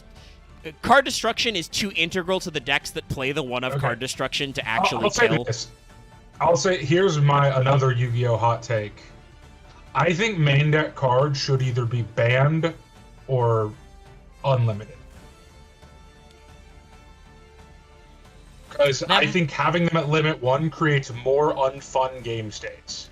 I think it depends. It's not unfair. It's not unfair. It is objectively fairer to have them at 1 than at 3, but it feels worse because you got blown up by a 1-up. Your master one. I think that has to, for spells and traps. I agree. For monsters, though, it's like, well, then you literally can't play. It's like one of those cases of like, there are cards and effects I think in monsters that are like, if they are repeatable or if the math works out, it's like the deck is way too consistent and just plays, you know, that you get killed. I guess for like cards that are banned to limit archetypes, I guess it makes sense. But for cards that like just generic board breakers, I kind of agree. It's like one of those weird cases where like I've ranted and raved about Monster Reborn before. It's like, yeah, does Monster Reborn at 1 do anything? No, but the fact that it exists at 1 and is a Saki 1 of that just gets a free guy is so annoying for me personally. It's like Crossout Designator should be 3 at 3. I don't care. the here's the problem. Here's the problem, Dallas. And Axe has raved around this before. He's not here. We started a little too late for him to join us. But the problem is, if they could write a Yu-Gi-Oh card, if they could write a version of Crossout Designator that only targets hand traps, that would be fine. The problem is that the way Crossout Designator is written is it also makes mirror matches annoying and also encourages people to do weird shit like just side deck your opponent's best card and hope to crossy it, which is like... Counterpoint, I think that the second thing you mentioned, not the mirror part, the mirror part is a legit concern. I think the second thing you mentioned is cool and based. So I'm okay with that. I mean, it's very funny, but it's like, it's one of those things that is a question of like, do we want to encourage that kind of deck building? And it's like, yes. I generally want deck building to be less samey. If you want to waste, like, I think that's actually honestly probably a bad way to play, but it's one of those things. It's like why Cold Buy is like it is objectively a bad thing to do to side deck, but I think it should be an option you present people. It's like why Cold Buy is at 1 and then 2 in Master Duel is that like... I think Cold Buy is worse. I think Cold Buy is infinitely Well, Cold Buy worse. I think is where...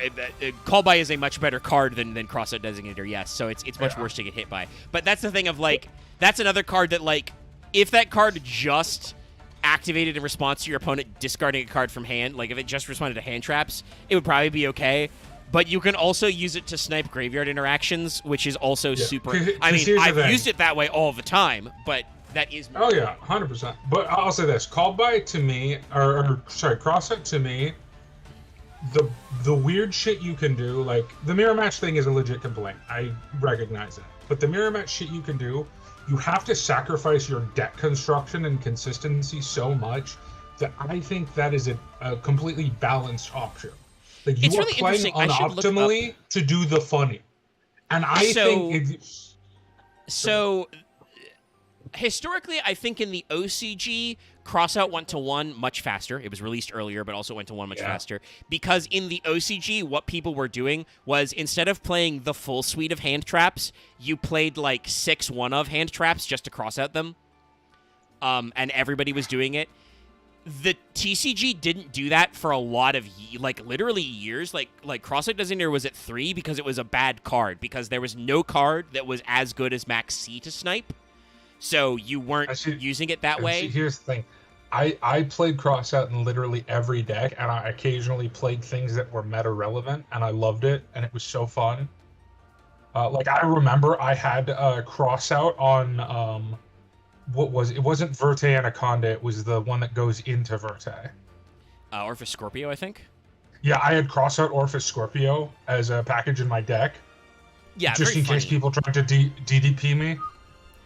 Oh, no, and that's like very, very, very funny one. And I think the main reason why Crossy eventually went to 1 over in America is because the TCG adopted the same strategy. It was like, not only are you running, 3 of the Mulch Armies and Ash Blossom, but also people would play just 1 Nibiru, just 1, Droll, just so you could snipe it out. And I kind of understand the counter-argument there because, like I said, the idea is that this is an argument I've seen on Twitter before and I think we've discussed, but I don't know if we've ever discussed it with Dallas specifically. But basically, going second in Yu-Gi-Oh! Already kind of sucks because the presumption, normally, for normal deck building, is that your opponent's going to build a board full of interactions that's going to be unoutable and they're going to kill you. So you need ways to interrupt their combo going first. I think that we should lean more towards in-archetype, like turn 0 plays, because I think that's more interesting. But fundamentally, hand traps are supposed to be ways to, like, interact with your opponent if you're going second so that you have a chance to do your thing on your turn. So cards like Crossy, which are people play as, like, designated snipes to be like, well, my deck shouldn't run Nibiru, but loses to Nibiru, so I'm going to play 1 Nibiru to snipe him with Crossout. I'm just going to do some quick mentions for the ban list of cards that are like, what the hell, Master Duel. Performapal 5 Rainbow Magician. Why is this limited? I think that's an FTK if you have 2 of them. It's not limited in the OCG or the TCG. Master Duel does have a... chat may know better than me, but Master Duel has a couple of limits. Like, I think you mentioned Amano Wado. That guy's not banned in normal formats, but because he's a floodgate, I think only Master Duel has like Dynapachycephala like at limit 1. Yeah. Because people play a very specific stun list in Master Duel because it's best of 1. I think Magician is part of that. Pot of Duality. Another one on my okay. Oh no, actually, Sure. I think Dallas. I think Duality's still limited because Master Duel's really scared of Fluandereeze for some fucking reason. Did you know several of those guys are still on the list, despite the fact that it's been like a year and a half since they fucking came out? Fear of the birds.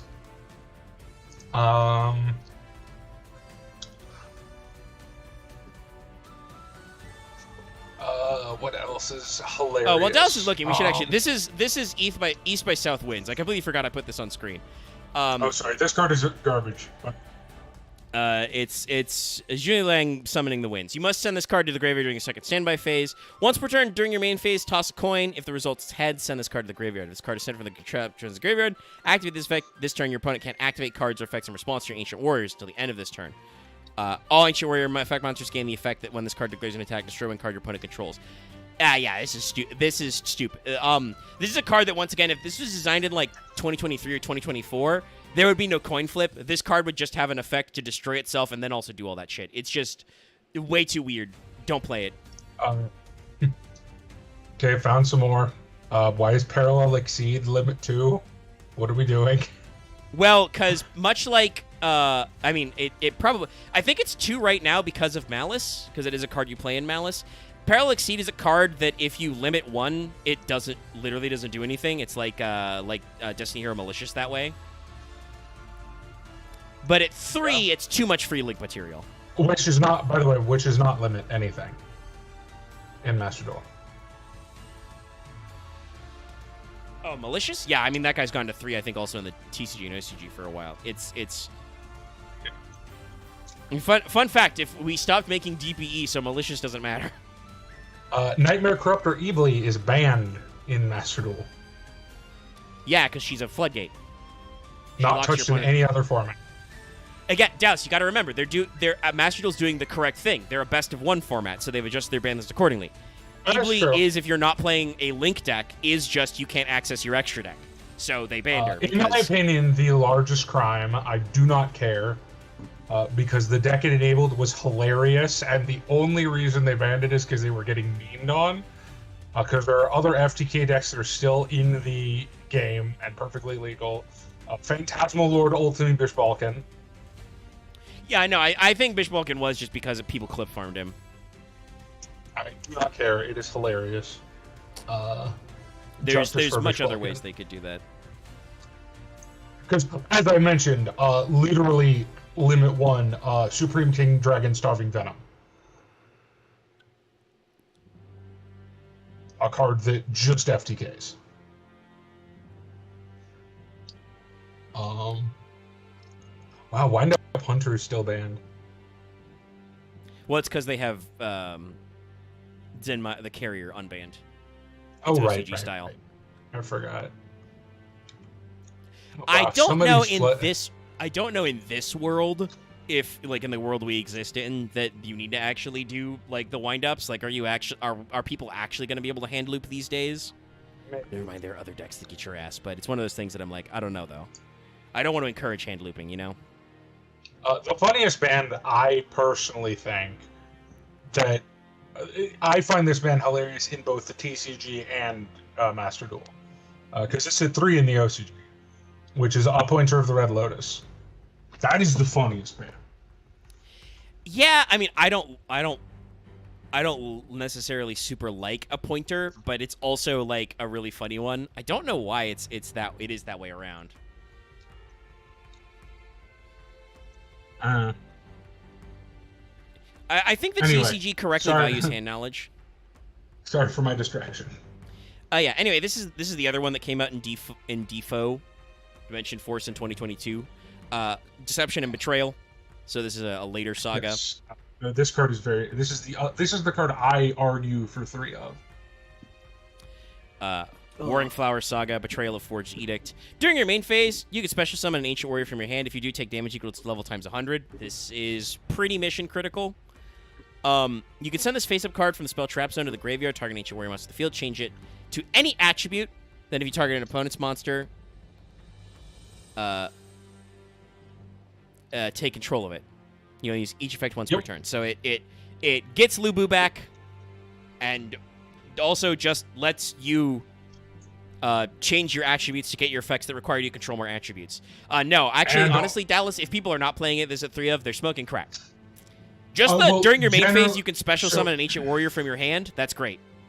So, Omega, the argument is 2 of or 3 of. It's not like people are like saying like, "Oh, don't play this." The argument is 2 or 3. I'm on camp 3. I think this is, like I said, I think this is pretty mission critical just for the fact that it lets you special summon a big guy. Like, well, the problem is the one thing you can do in Ancient Warriors, especially if you build it like I do, is you can do oops all spells. I mean, but it's people true. Don't always build it like you do. That's true. But also, I'm gonna be honest. I'm looking at it. Okay, so I mean, there are board breakers. Like there's always a chance going second. You could draw all your Raigekis or Lightning Storms or Droplets. You know, and that's why I think decks like this usually play a little evenly matched. Another good one. This is another reason why decks like that do usually play some of the hand traps that draw. Like if you were in Master Duel, you'd probably play 2 Maxi just to try it. I actually do not, because I do play this deck in Master Duel. I do play 2 Ash though. I don't know that's why a fair I play one. 2 Ash. I mean, honestly, if you're playing 2 of, I would probably swap those with the bug just because it demands an answer, so your opponent wastes cards. And if you get it off and they make you draw some extra cards and get you out of some jams, but it's not a guarantee either. Like, too many times your opponent sees the Maxi and just doesn't do anything. Why do I have this in the deck again? The triple tack is a great choice. And sorry, same with I have Thrust. some weird cards, and I have some weird one-ups in this deck. I have Ghost Mortar and Moonlit Chill in the deck. Don't remember why I put that in the deck. It's an interesting pick. Again, I would probably go for. I have red. I do have red Rubat in the deck.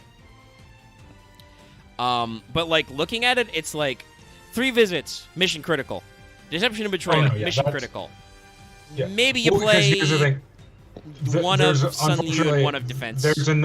There's another archetype spell trap cards that we have to play at 3, unfortunately. Right. You have to play tanky. This is a Beast Warrior deck, therefore we have to play 3 tanky. It is just your Rhoda. It is just a Rhoda. But that's a card that unbuckles itself immediately. You probably play should probably play some of the Sun Yu Alliance because that. I play one of it, but that's it. I play one of Sun Yu Alliance, one of Changban. Yes. Changban, and then 3 Deception, 3 Vets. Those are the only Ancient Warrior spell traps I play. That's honestly pretty good. Like I said, I don't know what this is. I play 2 Imperm because I only own 2 Imperm. Hey, that happens. I played. Why did? Sorry, I'm just looking at this deck list and wondering some of my choices. I have 2 Kaijus in the deck. Can you guess which Kaijus I'm playing? Which Kaiju I'm playing? Sorry, it's 2 of 1 copies of 1. Jizikami? No, it's not Jizikiro. That's too big. Wait. Is it? Are you playing Radians? Because it's not Gameciel. No, it's not Radion. Well, yeah, obviously Lower you attack. wouldn't pick the most known one. Well, also Gameciel's an this ultra. is. I know I put this is for a reason. No, Gameciel is a super. My Gameciel was an ulti. And Omega. It doesn't make it better because this card is also a super. Nope. No, Godarla is what I usually put in because Godarla is my favorite because it's Mothra. But no, I don't know why, but I have 2 Kamungus in this deck. Sticky String. Well, he is the 2nd lowest attack after a Gameciel. Yeah, I don't know why. But yeah, I'm like literally no, because oh my god, I have 2 Gameciels, one of which is Royal Rare. You probably so I put this in here for a reason. No, I have this in here for a reason. I just can't remember. You can't think of it.